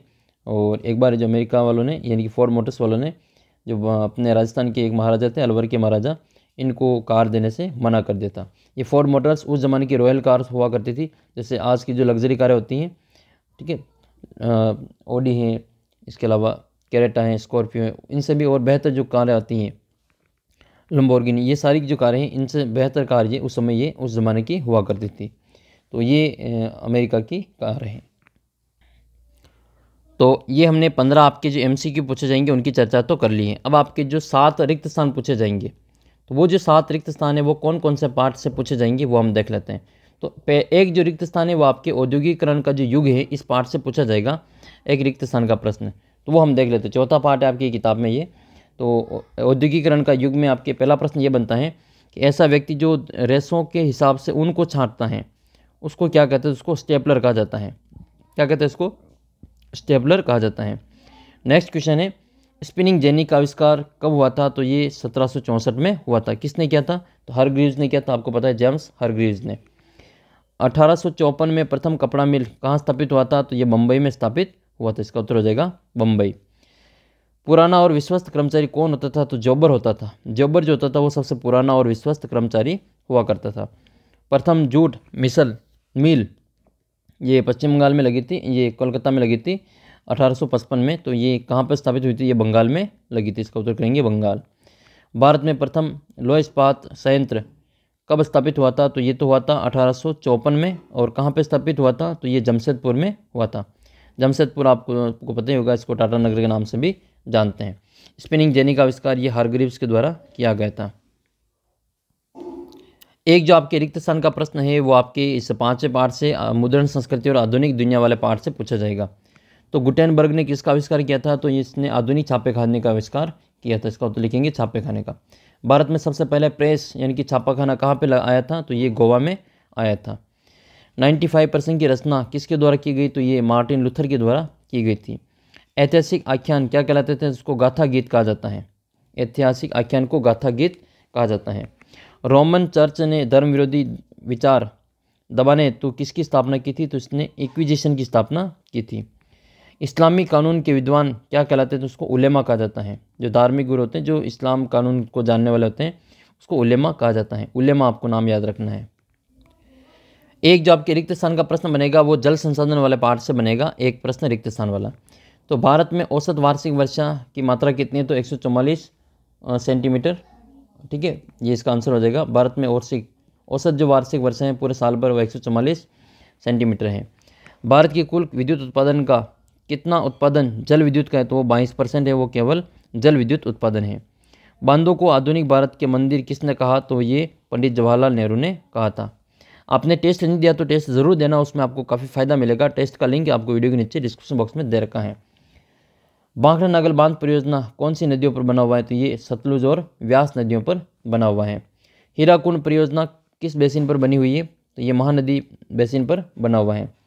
सरदार सरोवर बांध गुजरात में बना हुआ है और कौन सी नदी पर बना हुआ है? ये नर्मदा नदी पर बना हुआ है। भारत में विश्व की सर्वाधिक वर्षा कौन से राज्य में होती है? ये मेघालय राज्य में होती है और इसका एक स्थान है मासिनराम और चेरापूंजी। ये दो स्थान है जहाँ पर जो विश्व की सबसे ज़्यादा वर्षा होती है। ठीक है, इसका नाम आपको याद रखना है। खासी, गारो और वहाँ की पहाड़ियाँ हैं, वहाँ पर सबसे ज़्यादा वर्षा होती है। राजस्थान के शुष्क और अर्धशुष्क क्षेत्रों में घरों की छतों से पाइप लगाकर वर्षा का जल इकट्ठा करने के भूमिगत टैंक को क्या कहते हैं? उसको टांका कहा जाता है। ये आपने रेगिस्तान में बहुत से देखे होंगे। आप में से जो कोई रेगिस्तानी ज़िले में जो रहता होगा, लगभग राजस्थान के 12-13 ज़िले ऐसे हैं जहाँ पर रेगिस्तान है। जो मारवाड़ हो गया, शेखावटी हो गया लगभग, और ये सभी जो क्षेत्र हैं वो आपके इसमें रेगिस्तान में आते हैं। तो आपके वहाँ पे जो पानी के संरक्षण के लिए टांके बनाए जाते हैं, मिट्टी के अंदर जो बड़े बड़े कुएं के जैसे टांके बनाए जाते हैं। जैसे अपने घर में जो पानी का जो टैंक होता है, वैसे वहाँ पे ये सार्वजनिक क्षेत्र के रूप में होता है। मेघालय राज्य में नदियों और झरनों के जल को बांस से बने पाइप में उपयोग करने की जो विधि है उसको क्या कहते हैं? तो मेघालय में पानी, नदियों और झरनों का जो पानी है वो बांस से बने पाइप के द्वारा उपयोग करते हैं। इसको हम बांस ड्रिप सिंचाई कहते हैं। 14वीं शताब्दी में इल्तुतमिश ने दिल्ली में जो सीरी फोर्ट है, वहाँ पर जो सीरी फोर्ट क्षेत्र में जल की सप्लाई के लिए एक हौज खास बनवाया था। ये हौज खास आपको याद रखना है। ये तलछट क्या है? तो तलछट एक प्राकृतिक उर्वरक है। नेक्स्ट है खड़ीन और जोहड़। ये खादीन भी कह सकते हैं, इसको खड़ीन भी कहते हैं। खड़ीन जैसलमेर में सबसे ज़्यादा पाई जाती हैं। पालीवाल ब्राह्मणों के द्वारा बनाई गई थी ये खड़ीन।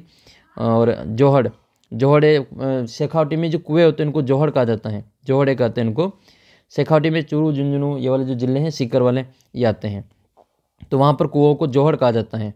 और खड़ीन जो होते हैं वो एक छोटी तलाई होती हैं, उसमें जो पानी संरक्षण के लिए काम में लेते हैं। वर्षा जल को राजस्थान में क्या कहते हैं? तो वर्षा जल को राजस्थान में पालर पानी कहते हैं। ये तो आप अपने घर पे मम्मी पापा दादा दादी को पूछेंगे तो भी बता देंगे ये क्वेश्चन। तो ये वर्षा जल को अपने राजस्थान में क्या कहते हैं? बरसात होती है और उसके पानी को पालर पानी कहा जाता है। भारत में ऐसा कौन सा राज्य है जहाँ पर संपूर्ण राज्य में घर घर में छतों पर वर्षा जल संग्रहण किया जाता है? इसका उत्तर हो जाएगा तमिलनाडु में होता है ये। नेक्स्ट है मौर्य के समय वृहद स्तर पर बांध, झील और सिंचाई के तंत्रों का निर्माण करवाया गया था। ये किसके समय हुआ था? ये चंद्रगुप्त मौर्य के समय में हुआ था। तो 3 क्वेश्चन अब तक आपके जो रिक्त स्थान के हो चुके हैं। 4 क्वेश्चन की और चर्चा हम करने वाले हैं। एक रिक्त स्थान वाले जो प्रश्न आपके राजनीतिक दल वाले पार्ट से पूछा जाएगा। रिक्त स्थान का क्वेश्चन आपके राजनीतिक दल वाले पार्ट से पूछा जाएगा। तो इसके जो इंपॉर्टेंट क्वेश्चन है हम देख लेते हैं। लोकतंत्र में बहुत महत्वपूर्ण स्थान होता है। किसका महत्वपूर्ण होता है स्थान? तो लोकतंत्र में जो राजनीतिक दल होते हैं, राजनीतिक दलों का जो महत्वपूर्ण स्थान होता है। तो इसमें हम लिखेंगे राजनीतिक दल। ठीक है, राजनीतिक दलों का जो महत्वपूर्ण स्थान होता है। भारतीय चुनाव आयोग का पंजीकरण करता है। तो ये राजनीतिक दलों का जो पंजीकरण करता है, इसमें भी आपको राजनीतिक दल ही भरना है। भारतीय जनता पार्टी की जो स्थापना है वो कब हुई थी? तो ये 1980 में हुई थी, बीजेपी की स्थापना। इससे पहले ये भारतीय जनसंघ के नाम से जाना जाता था। राष्ट्रीय कांग्रेस की स्थापना ये 1885 में हुई थी। 1885 में। विश्व के सबसे जो पुराने दल हैं राजनीतिक दल, उनमें इनकी गिनती होती है। भारतीय को पुनर्जीवित करके भारतीय जनता पार्टी का निर्माण हुआ। तो भारतीय बीजेपी का जो निर्माण वो कैसे हुआ, तो भारतीय जनसंघ तो जनसंघ को पुनर्जीवित करके ये वाली बीजेपी का निर्माण किया गया था। राजनीतिक दल अलग अलग नीतियों और कार्यक्रमों को किसके सामने रखते हैं, तो वो अपने मतदाताओं के सामने रखते हैं। तो इसमें लिखेंगे हम मतदाताओं के सामने रखते हैं। अगला प्रश्न है 2019 में लोकसभा के हुए चुनाव में कौन सा दल 303 सीटों की जीत कर सबसे बड़े दल के रूप में उभरा। तो 2019 में जो लोकसभा चुनाव हुए थे उसमें बीजेपी ने सबसे ज़्यादा है जो 303 सीटें जीतकर सबसे बड़े दल के रूप में वो उभरी थी। तो इसका उत्तर हो जाएगा आपके BJP, Bharatiya Janata party.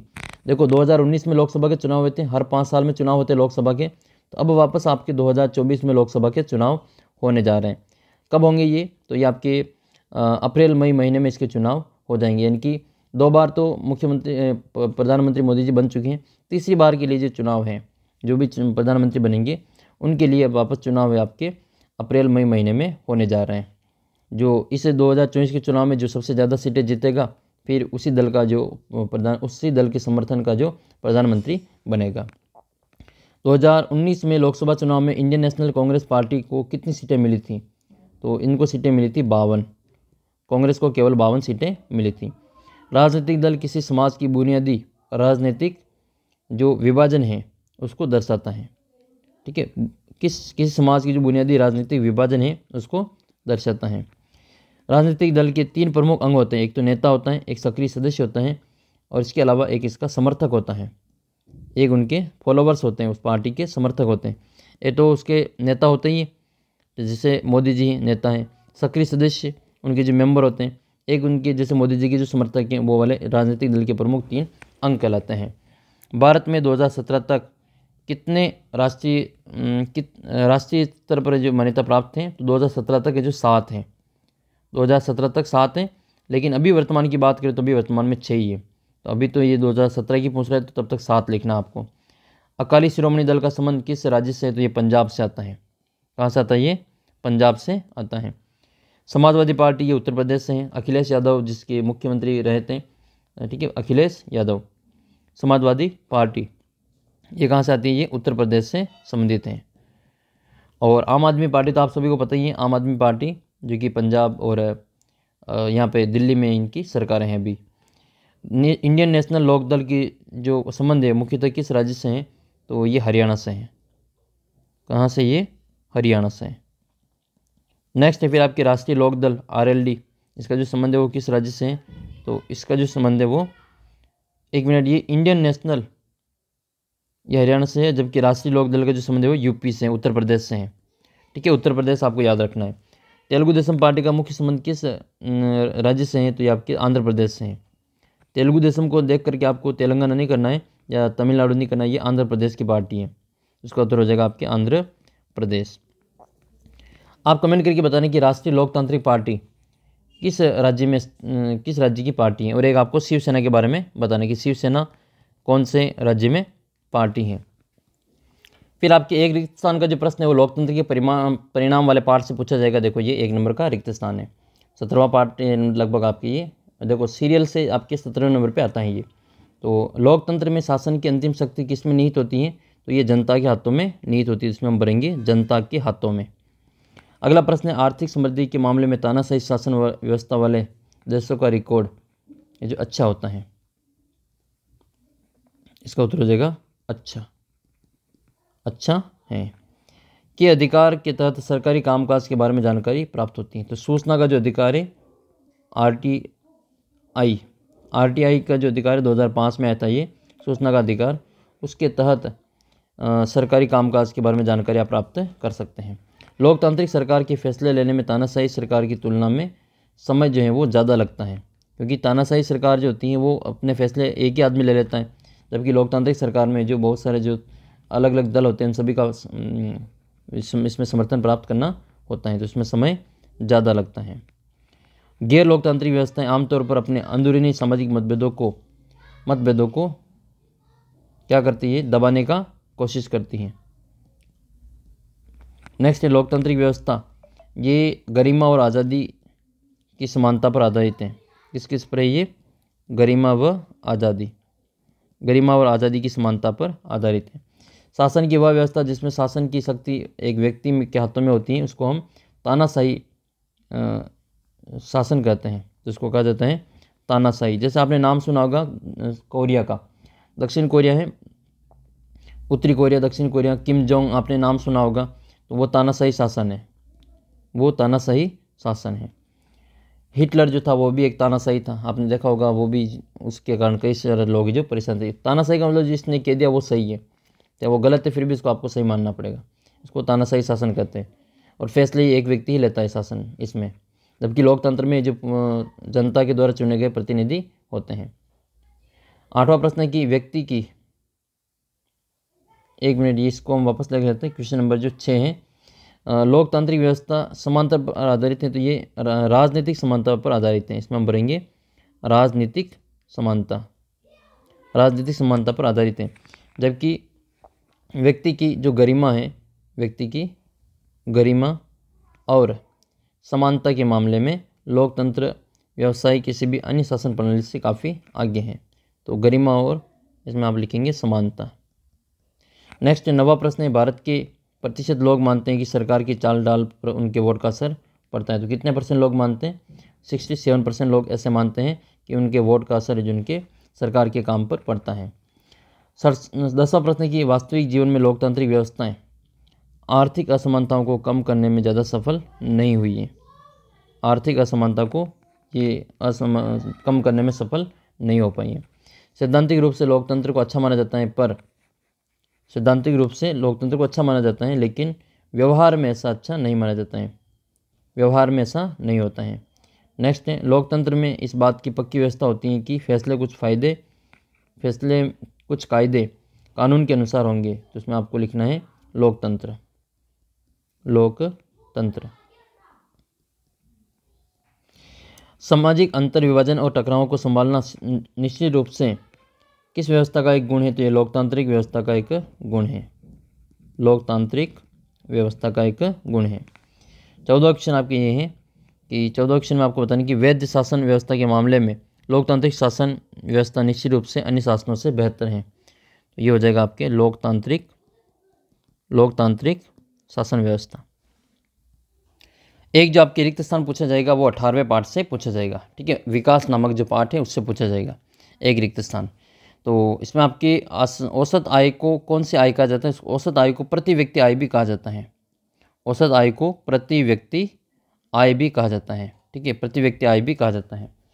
NSSO का पूरा नाम क्या है? तो इसका पूरा नाम है राष्ट्रीय सांख्यिकी कार्यालय, राष्ट्रीय सांख्यिकी कार्यालय, इसका आपको पूरा नाम लिखना है राष्ट्रीय सांख्यिकी कार्यालय। भारत में राष्ट्रीय आय की गणना का जो कार्य है वो किसके द्वारा किया जाता है?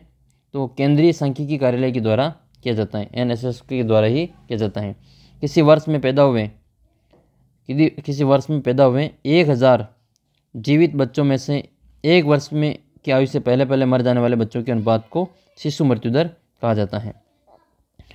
अगला प्रश्न है कि 7 वर्ष से अधिक उम्र के आयु के लोगों की साक्षर जनसंख्या का जो अनुपात है वो साक्षरता दर कहलाता है। तो इसमें 7 साल से अधिक उम्र के लोगों का जो साक्षर जनसंख्या का अनुपात है वो साक्षरता दर कहलाती हैं। HDI का पूरा नाम क्या है? तो मानव विकास सूचकांक होता है इसका। HDI का पूरा नाम क्या है? मानव विकास सूचकांक, ये इसका नाम होता है। पूरा नाम आपको याद होना चाहिए HDI का पूरा। कौन सी संस्था के द्वारा प्रकाशित मानव विकास रिपोर्ट देशों की तुलना शैक्षिक स्तर, उनके स्वास्थ्य की स्थिति और प्रति व्यक्ति आय के आधार पर करती हैं? तो UNDP का आपको पूरा नाम याद होना चाहिए, यूनाइटेड नेशन डेवलपमेंट प्रोग्राम, संयुक्त राष्ट्र विकास कार्यक्रम, UNDP। नेक्स्ट है, देश में कुल आय को कुल जनसंख्या से भाग देकर निकाली जाती हैं। तो ये औसत आय या प्रति व्यक्ति आय निकाली जाती है। इससे देश की कुल आय की कुल जनसंख्या से भाग देकर औसत आय निकाली जाती है। औसत आय का ही दूसरा नाम है प्रति व्यक्ति आय। कच्चा तेल संसाधन है, तो कच्चा तेल किसका संसाधन है? ये कच्चा तेल जो है आपके गैर नवीकरणीय संसाधन है। इसमें लिखेंगे कच्चा तेल गैर नवीकरणीय संसाधन है। नेक्स्ट है आपके भूमिगत जल संसाधन है, तो भूमिगत जल भी आपके नवीकरणीय संसाधन है। भूमिगत जल आपके नवीकरणीय संसाधन हो जाएगा। नेक्स्ट है आपके 12वां क्वेश्चन है, एक ऐसी प्रक्रिया जिसमें लोगों के आर्थिक स्तर की मात्रात्मक और गुणात्मक सुधार हो, उसको क्या कहा जाता है? उसको कहा जाता है विकास। विकास एक ऐसी प्रक्रिया है जिसमें लोगों के आर्थिक स्तर और मात्रात्मक और गुणात्मक सुधार होता है, इसको जीवन स्तर ऊंचा उठता है, इसको हम विकास कहते हैं। एक क्वेश्चन छूट गया 20 में 11वां, में गिरावट के परिणाम राष्ट्रीय और राज्य की सीमाओं का ख्याल नहीं करते हैं, तो पर्यावरण हो जाएगा इसमें। पर्यावरण में गिरावट के परिणाम राष्ट्रीय और राज्य सीमाओं का ख्याल नहीं करते हैं। एक रिक्त स्थान का जो प्रश्न है वो आपके वैश्वीकरण और भारतीय अर्थव्यवस्था वाला जो पार्ट है इससे पूछा जाएगा, तो इसके जो इंपॉर्टेंट क्वेश्चन है वो हम देख लेते हैं। बहुराष्ट्रीय कंपनियों द्वारा किए गए निवेश को कौन सा निवेश कहते हैं? इसको विदेशी निवेश कहते हैं। कौन सा निवेश कहते हैं? इसको विदेशी निवेश कहा जाता है, इसको विदेशी निवेश कहा जाता है। में तीव्र उन्नति वैश्वीकरण की प्रक्रिया, ये आपके तकनीकी है, ठीक है। तकनीकी में तीव्र उन्नति वैश्वीकरण की प्रक्रिया का ही परिणाम है। नेक्स्ट है, परिसंपत्तियों को खरीद में व्यय की गई मुद्रा क्या कहलाती है? तो उसको निवेश कहा जाता है। क्या कहते हैं इसको? इन्वेस्टमेंट कहा जाता है, निवेश कहा जाता है इसको। नेक्स्ट है, सरकार द्वारा व्यापार के अवरोधों और प्रतिबंधों को हटाने की प्रक्रिया को क्या कहते हैं? उसको उदारीकरण कहा जाता है, उसको उदारीकरण कहा जाता है। 5वां प्रश्न है कि किसका मुख्य उद्देश्य अंतर्राष्ट्रीय व्यापार के तौर तरीकों को सरल बनाना है? तो ये WTO है, वर्ल्ड ट्रेड ऑर्गेनाइजेशन, WTO, जिसको हिंदी में कहते हैं विश्व व्यापार संगठन, विश्व व्यापार संगठन। बहुराष्ट्रीय भारत की बहुराष्ट्रीय कंपनी रैन बक्सी, इसका जो संबंध है वो किससे है? देखो, रैन बक्सी जो है आपकी दवाइयाँ बनाने का कार्य करती है, तो इसमें हम लिखेंगे दवाइयाँ। ये पूरी PDF आपको ऐप से मिल जाएगी, ऐप को डाउनलोड कर लेना, ऐप के ऊपर आप टेस्ट भी दे सकते हैं बिल्कुल फ्री में। तो अब तक हमने जो आपके 15 तो MCQ तैयार कर लिए और आपके 7 जो रिक्त स्थान तैयार कर लिए। अब आपके 10 जो 1 लाइनर पूछे जाएंगे, तो वो 10 पार्ट कौन कौन से जिससे 1 लाइनर पूछेंगे उनको हम इस वीडियो में और शामिल कर लेते हैं। फिर इस वीडियो को यहीं पे एंड करते हैं। 1 घंटा आपने देख लिया, इसका मतलब आपके जो 15 और 7 22 नंबर आपके पक्के हो गए। 10 नंबर की हम और चर्चा करने वाले हैं जो कि आपकी काफ़ी इंपॉर्टेंट है, फ़ायदा भी रहेगा। अगर आपने वीडियो यहाँ तक देखा है तो आप बहुत ही जो भाग्यशाली विद्यार्थी हैं कि आपने वीडियो यहाँ तक देखा है और आपकी बहुत ही शानदार तैयारी हो रही है। बाकी जो कई सारे स्टूडेंट शुरू में ही लगभग 80% जो 10 में से 8 स्टूडेंट तो ऐसे होंगे जिन्होंने वीडियो को 1-2 मिनट देखा और वो वहीं पे स्किप करके बढ़ गए आगे, लेकिन उनको कोई फ़ायदा नहीं मिलेगा। अगर आपने यहाँ तक वीडियो देखा है तो निश्चित रूप से आपको फ़ायदा मिलेगा, आगे आप और देखेंगे तो उसका भी आपको फ़ायदा मिलेगा। तो आइए हम आपके जो 10 नंबर के क्वेश्चन पूछे जाएंगे अति लघुतरात्मक प्रश्न वो देख लेते हैं। अति लघुतरात्मक 1 लाइनर में जो प्रश्न बनेगा एक, वो आपके भारत में जो राष्ट्रवाद पार्ट है, दूसरा पार्ट आपके वहाँ से बनेगा। इसके जो अति लघुतरात्मक प्रश्न वो देख लेते हैं। एक तो आपके ये प्रश्न बनता है कि जलियांवाला बाग हत्याकांड कब हुआ था? तो ये हुआ था 13 अप्रैल 1919 को। कहाँ पर हुआ था ये? पंजाब का जो अमृतसर है, पंजाब का अमृतसर हुआ, वहाँ पर ये हुआ था।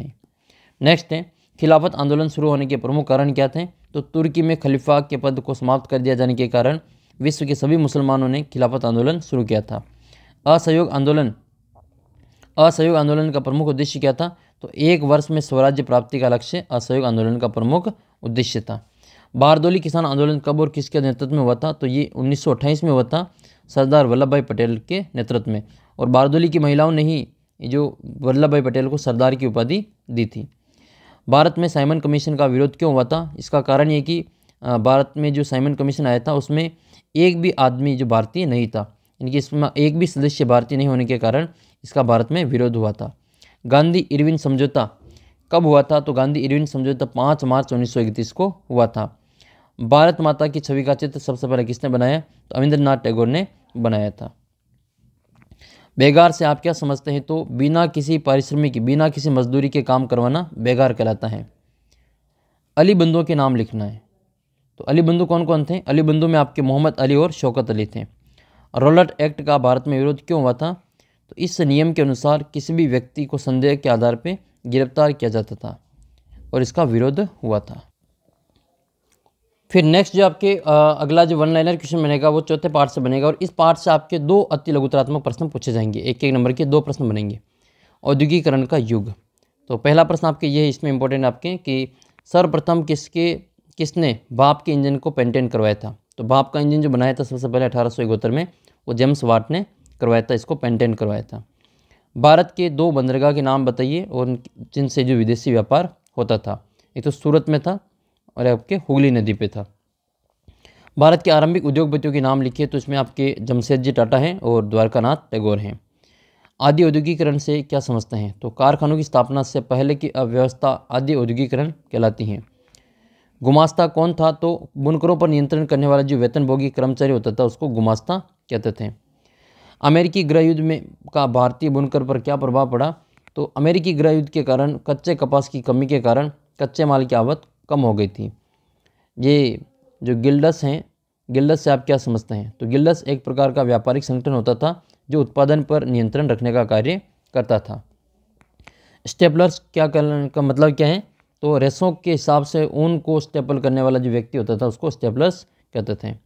आदि उद्योग की 2 विशेषताएं लिखनी है, तो व्यापार पर सौदागरों का नियंत्रण रखना और उत्पादन घरों में ही होता था। नेक्स्ट आपके भारत में प्रथम जूट मिल कब और कहाँ स्थापित हुई? तो बंगाल में 1855 में हुई थी। कोडिंग का अर्थ लिखिए, तो उत्पादन की एक प्रक्रिया जिसमें ऊन या कपास की कटाई के लिए तैयार किया जाता है, इसको कोडिंग कहते हैं।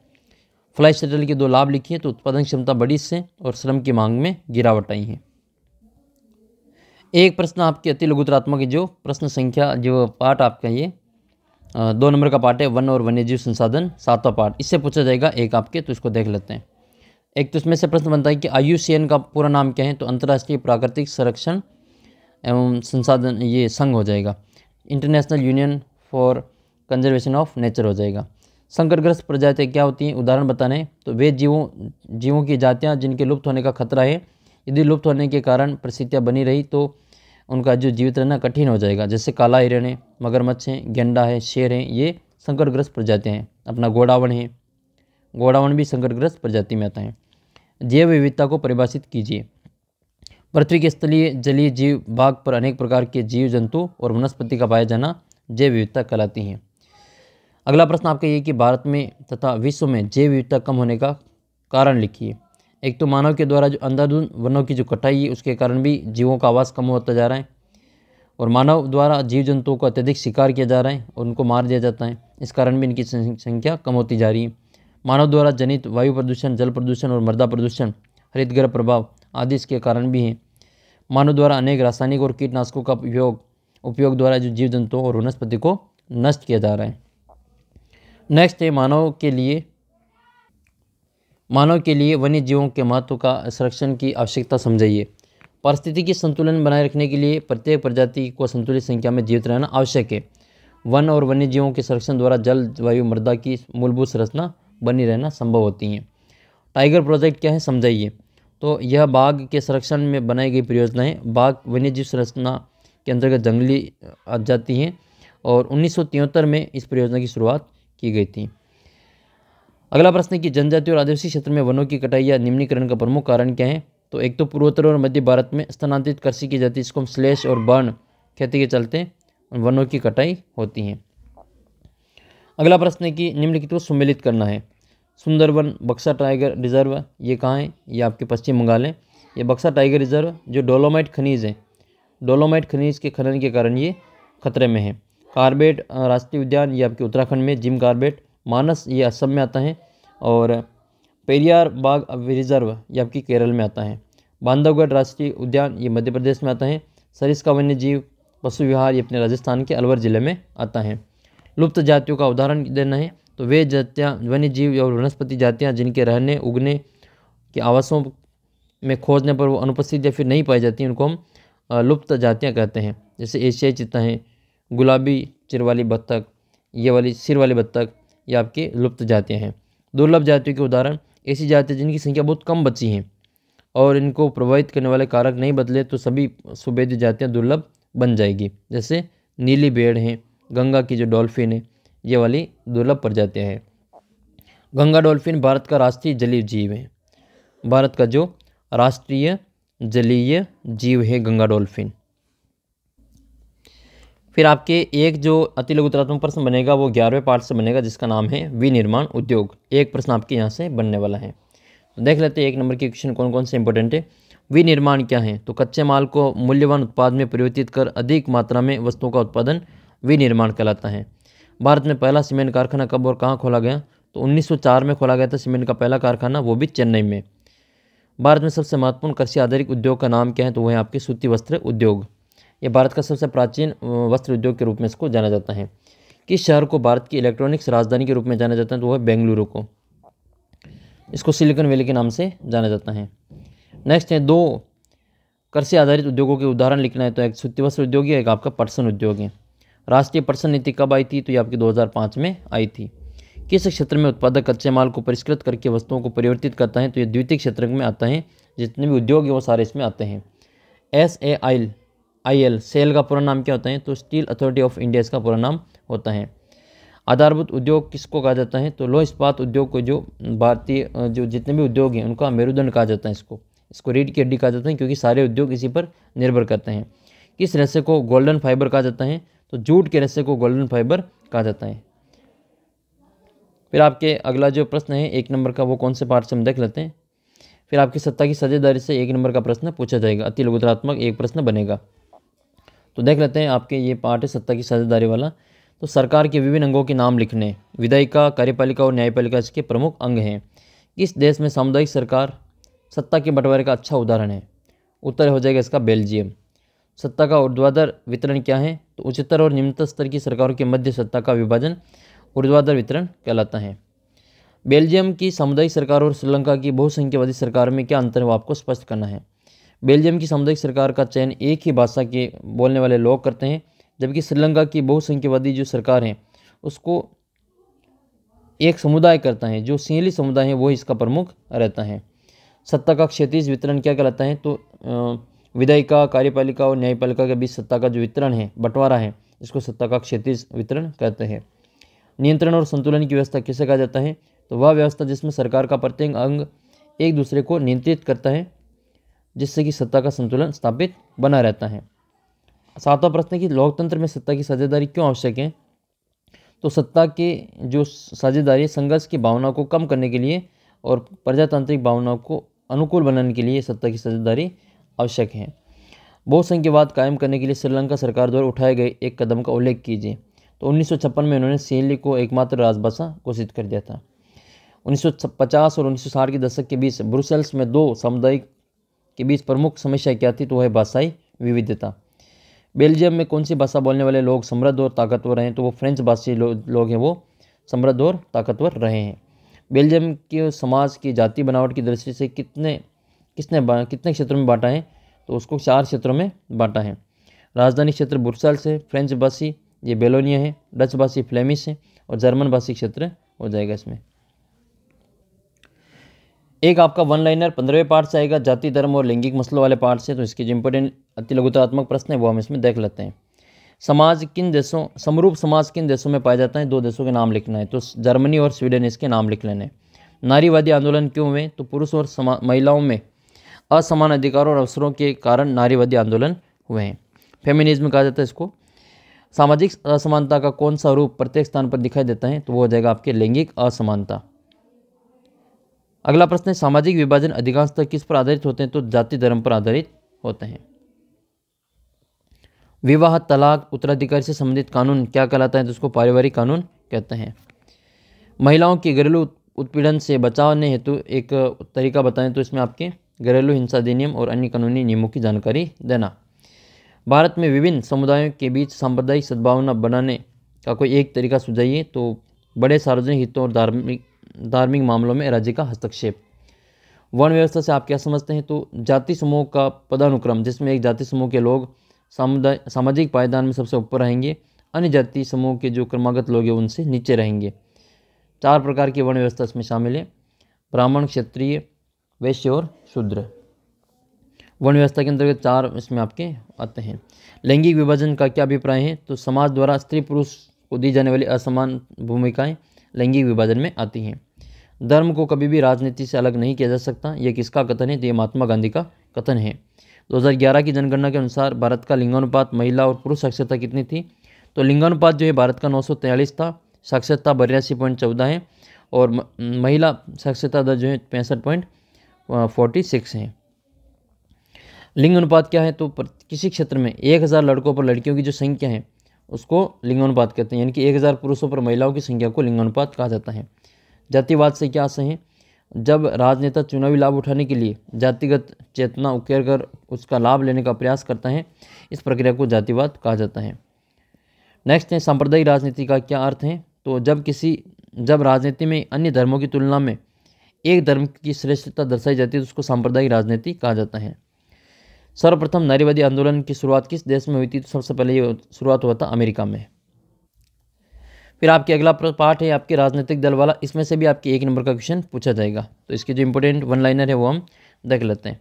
देखो, सबसे पहला प्रश्न आपकी ये है कि राजनीतिक दलों को मान्यता, चुनाव चिन्ह आवंटित करने और उनका पंजीकरण करने का काम कौन करता है? तो निर्वाचन आयोग या चुनाव आयोग करता है। नेक्स्ट है राजनीतिक दल के प्रमुख अंग कौन कौन से? तो एक तो नेता होता है, एक सक्रिय सदस्य होता है और एक उनका अनुयायी या फिर फॉलोवर या फिर समर्थक होता है। राजनीतिक दल के कोई 2 कार्य लिखिए। तो एक तो आपको राजनीतिक दल चुनाव लड़ते हैं और एक राजनीतिक दल सरकार बनाने और उनका चलाने का कार्य करते हैं। राजनीतिक दलों में पक्षपात क्यों विकसित होता है? तो राजनीतिक दल समाज के किसी एक हिस्से से संबंधित होते हैं, इसलिए उनका नज़रिया समाज से के उस वर्ग या फिर समुदाय विशेष की ओर झुका होता है, जिस कारण से पक्षपात होता है। नेक्स्ट क्वेश्चन है, हमें राजनीतिक दलों की ज़रूरत क्यों पड़ती है? कोई एक कारण बताइए। तो राजनीतिक दलों के अभाव में सरकार निरंकुश हो सकती है, इस कारण जो इन दलों की आवश्यकता पड़ती है। भारतीय जनता पार्टी का मुख्य सिद्धांत क्या है? तो भारत की प्राचीन संस्कृति और मूल्यों की प्रेरणा लेकर मजबूत और आधुनिक भारत बनाने का लक्ष्य है इसका। राजनीतिक दलों में सुधार है तो कोई 2 सुझाव दीजिए। तो एक तो राजनीतिक दलों में आंतरिक लोकतंत्र की स्थापना होनी चाहिए और एक चुनाव का खर्च सरकार वहन करे। अधिकांश आम नागरिकों के लिए लोकतंत्र का क्या मतलब है? तो अधिकांश आम नागरिक का जो लोकतंत्र का मतलब होता है राजनीतिक दल होता है। भारत में बहुदलीय व्यवस्था का उदय क्यों हुआ? तो क्योंकि 3 राजनीतिक दल इतने बड़े देश की समस्त सामाजिक और भौगोलिक विविधताओं को समेट पाने में अक्षम है। जनसंख्या भी ज़्यादा है भारत की और भारत का क्षेत्रफल वो भी बड़ा है। नेक्स्ट है लोकतंत्र में राजनीतिक दल की क्या आवश्यकता होती है? तो सरकार जो लोकतंत्र है उसमें जवाबदेही और उत्तरदायी सरकार है तो राजनीतिक दलों की आवश्यकता होती है। एनडीए का पूरा नाम बताना है। एनडीए की जो गवर्नमेंट है भी भारत में एनडीए की गवर्नमेंट है, नेशनल डेमोक्रेटिक अलायंस, ठीक है, राष्ट्रीय प्रगतिशील जो इसका होता है ये राष्ट्रीय लोकतांत्रिक अलायंस होता है ये। यूपीए का पूरा नाम क्या होता है? तो यूनाइटेड प्रोग्रेसिव अलायंस होता है, जो पहले यूपीए की सरकार थी 2014 से पहले। राजनीतिक दल किसे कहते हैं? तो लोगों का एक ऐसा समूह होता है जो चुनाव लड़ने और सरकार में सत्ता संभालने के लिए एक साथ आते हैं, उनको राजनीतिक दल कहा जाता है। जैसे बीजेपी, कांग्रेस, शिवसेना, राष्ट्रीय लोकतांत्रिक पार्टी, ये सभी आपके राजनीतिक दल हैं। एक आपके वन लाइनर क्वेश्चन पूछा जाएगा भारतीय अर्थव्यवस्था के क्षेत्रक से। इससे प्रश्न बनेगा 1 नंबर का, तो ये देख लेते हैं। उसमें सकल घरेलू उत्पाद किसे कहते हैं? तो किसी भी देश के भीतर किसी विशेष वर्ष में उत्पादित सभी अंतिम वस्तुओं और सेवाओं का जो मूल्य का योग होता है उसको सकल घरेलू उत्पाद कहा जाता है। बेरोजगारी किसे कहते हैं? जब प्रचलित मजदूरी पर काम करने के इच्छुक और सक्षम व्यक्तियों को कोई कार्य उपलब्ध नहीं हो तो ऐसी स्थिति को बेरोजगारी कहा जाता है। सार्वजनिक क्षेत्र से क्या समझते हैं? तो उत्पादन के साधनों पर सरकार का स्वामित्व, प्रबंधन और नियंत्रण होता है, इसको हम सार्वजनिक क्षेत्र कहते हैं। मध्यवर्ती वस्तुएं किसे कहते हैं? तो वे उत्पादित वस्तुएं जिनका प्रयोग उत्पादक कच्चे माल के रूप में उत्पादन में प्रक्रिया में करता है, उनको हम बेचने में करता है या खरीदता है, तो उसको हम मध्यवर्ती वस्तुएं कहते हैं। संगठित क्षेत्र का क्या मतलब है? तो वे उद्यम या कार्य स्थान आते हैं जहाँ पर रोजगार की अवधि नियमित होती है, काम सुनिश्चित होता है, सरकारी नियमों और विनियमों का पालन किया जाता है, उसको हम संगठित क्षेत्र कहते हैं। द्योतक क्षेत्र के गतिविधियों के कोई 2 उदाहरण बताना है। तो उद्योग जितने भी हैं प्राकृतिक उत्पादों को विनिर्माण प्रणाली द्वारा अन्य उत्पादों में परिवर्तित करना आपके द्वितीय क्षेत्र में आते हैं। जैसे कपड़ा से कपास बनाना, उल्टा हो गया है, कपास से कपड़ा बनाना और गन्ने से चीनी बनाना, तो ये जितने भी उद्योग हैं वो आपके इसमें आते हैं। तृतीय क्षेत्र में सेवाओं क्षेत्र क्यों कहा जाता है? क्योंकि इसके अंतर्गत सभी सेवा वाले व्यवसाय सम्मिलित है, जैसे परिवहन है, ठीक है, सर्विस वाले जितने भी है, ये संचार है, व्यापार है, शिक्षा है, स्वास्थ्य है, ये आपके तृतीय क्षेत्र में आते हैं। प्रबंधन भी आपके तृतीय क्षेत्र में ही आता है। मनरेगा का पूरा नाम लिखिए। तो महात्मा गांधी राष्ट्रीय ग्रामीण रोजगार गारंटी अधिनियम 2005 इसका पूरा नाम है। प्रच्छन्न या छिपी बेरोजगारी किसे कहा जाता है? तो जब किसी कार्य की आवश्यकता से अधिक व्यक्ति संलग्न रहते हैं उसे छिपी हुई या फिर प्रच्छन्न बेरोजगारी कहा जाता है। वहाँ कुछ लोगों के स्थानांतरित कर दिए जाएँ तो कुछ उत्पादन पर कोई प्रभाव नहीं पड़ेगा, जैसे कृषि है, तो कृषि को जो छिपी हुई बेरोजगारी सबसे ज़्यादा पाई जाती है। एक आपके अति लघुतरात्मक प्रश्न, ये जो पार्ट है आपका 21वां पार्ट वैश्वीकरण और भारतीय अर्थव्यवस्था, इससे पूछा जाएगा 1 नंबर का एक प्रश्न। तो देख लेते हैं। भारत में कार्यरत 2 बहुराष्ट्रीय कंपनियों के नाम लिखना है। तो हिंदुस्तान लीवर लिमिटेड, ये नाम जरूर हिंदुस्तान का है लेकिन ये बहुराष्ट्रीय कंपनी है। और कोका कोला, ये भी विदेशी कंपनी है। विदेशी निवेश किसे कहा जाता है? तो बहुराष्ट्रीय कंपनियों द्वारा किए गए निवेश को विदेशी निवेश कहा जाता है। वैश्वीकरण का मतलब क्या है? तो विभिन्न देशों के बीच परस्पर संबंध और तीव्र एकीकरण की जो प्रक्रिया है इसको वैश्वीकरण कहा जाता है। बहुराष्ट्रीय कंपनियां किसे कहते हैं? वह कंपनी जो एक से अधिक देशों में उत्पादन और नियंत्रण अथवा स्वामित्व रखती हैं इसको बहुराष्ट्रीय कंपनियां कहते हैं। जैसे कोका कोला है, हिंदुस्तान यूनिलीवर लिमिटेड है। निवेश क्या है? तो परिसंपत्ति जैसे कि भूमि है, ठीक है, प्लॉट है, भवन है, मशीन है, अन्य उपकरणों की खरीद में व्यय की जो मुद्रा को निवेश कहते हैं। व्यापार अवरोधक से क्या अभिप्राय है? तो विदेशों में होने वाले आयात पर लगने वाले प्रतिबंध व्यापार अवरोधक कहलाते हैं। जैसे आयात कर हैं, कोटा हैं, ये सभी इसमें आते हैं। तो जितने भी आपके जो बड़े बड़े क्वेश्चन, छोटे छोटे जो क्वेश्चन बनने वाले थे 1-1 नंबर के 1-1 शब्द के, आपके 15 तो MCQ, 7 आपके रिक्त स्थान और 10 आपके 1 लाइनर। टोटल इस वीडियो में 1 घंटा और 20 मिनट में आपने 32 नंबर कवर कर लिए। अगर आपने वीडियो यहाँ तक देखा है तो निश्चित रूप से आपके 32 में से 32 प्रश्न सही होंगे। आप में से किस किस स्टूडेंट ने यहाँ तक वीडियो देखा है, कमेंट करके अपना नाम मुझे ज़रूर बताना, ताकि मेरे को पता चलेगा कि किस किस स्टूडेंट ने जो अपना वीडियो वो पूरा देखा है। इस वीडियो को अपने सभी दोस्तों के साथ में शेयर जरूर करना, टेस्ट भी दे देना। आगे की वीडियो में आपकी जो 4-4 नंबर के 3 प्रश्न बनेंगे उनके बारे में चर्चा करेंगे, और 3-3 नंबर के जो 4 प्रश्न बनेंगे उन 7 प्रश्नों की चर्चा हम आगे की वीडियो में आपको बताने वाले हैं। तो ये आपके जो 12+12 24 नंबर के जो प्रश्न हैं, वो 24 नंबर के जो प्रश्न आपको वहाँ पे इनकी चर्चा आप करने वाले हैं। ठीक है, 12 नंबर तो 4-4 नंबर के 3 प्रश्न आ जाएंगे और 3 प्रश्न 4-4 नंबर के, उनकी चर्चा करेंगे। साथ ही आपके 12 प्रश्न आपके 2-2 नंबर के पूछे जाएंगे, उनकी भी आपको एक अलग वीडियो में बात कर ली जाएगी। उसको समझा दिया जाएगा कि कौन कौन से पार्ट से आपको 2-2 नंबर के प्रश्न तैयार करने, कौन कौन से पार्ट से आपके 4-4 नंबर के क्वेश्चन आएंगे और कौन से पार्ट से आपके 3-3 नंबर के प्रश्न आने वाले हैं। ये वीडियो आपको कैसा लगा कमेंट करके ज़रूर बताना, और टेस्ट ज़रूर दे देना। ऐप के ऊपर टेस्ट बिल्कुल आपके लिए फ्री है, फ्री में आपके लिए टेस्ट उपलब्ध है। तो अपना जो ऐप है इसका लिंक वीडियो के नीचे डिस्क्रिप्शन बॉक्स में दे रखा है टेस्ट का, वहाँ पर इसकी PDF भी मिल जाएगी। इस PDF को आपको ज़रूर पढ़ना चाहिए ताकि आप जो अपने पेपर में जो 80 में से लगभग 75 नंबर आप आराम से इस PDF को पढ़ के प्राप्त कर लेंगे। छोटी सी PDF है, 40 पेज की PDF है ये। आप इसमें लगभग पूरे दिन में क्या 4-5 बार जो आप रिविज़न कर सकते हैं। छोटी सी PDF पे मैंने 1 घंटे में, देखो इतना 1 घंटे 1.5 घंटे में मैंने आपके जो 32 नंबर का जो मैटर है वो कवर कर लिया। तो आप जो आराम से इसको 4-5 बार रिवीजन करेंगे तो निश्चित रूप से आपके जो 80 में से जो 75 या 70-75 नंबर आप आराम से जो इस PDF को पढ़कर भी प्राप्त कर लेंगे। तो उम्मीद करता हूँ आपके लिए वीडियो काफ़ी हेल्पफुल रहेगा आपके 16 तारीख के पेपर के लिए, और आपके आगे भी विज्ञान के और गणित के पेपर के इसी प्रकार के वीडियो मिलते रहेंगे। चैनल को सब्सक्राइब जरूर कर लेना, और 10वीं क्लास का जो व्हाट्सअप ग्रुप है उसको ज्वाइन कर लेना। ये अपने व्हाट्सअप नंबर इस पर भी मैसेज कर सकते हैं। तो मिलते हैं आपको अगले वीडियो में, तब तक जय हिंद, जय भारत।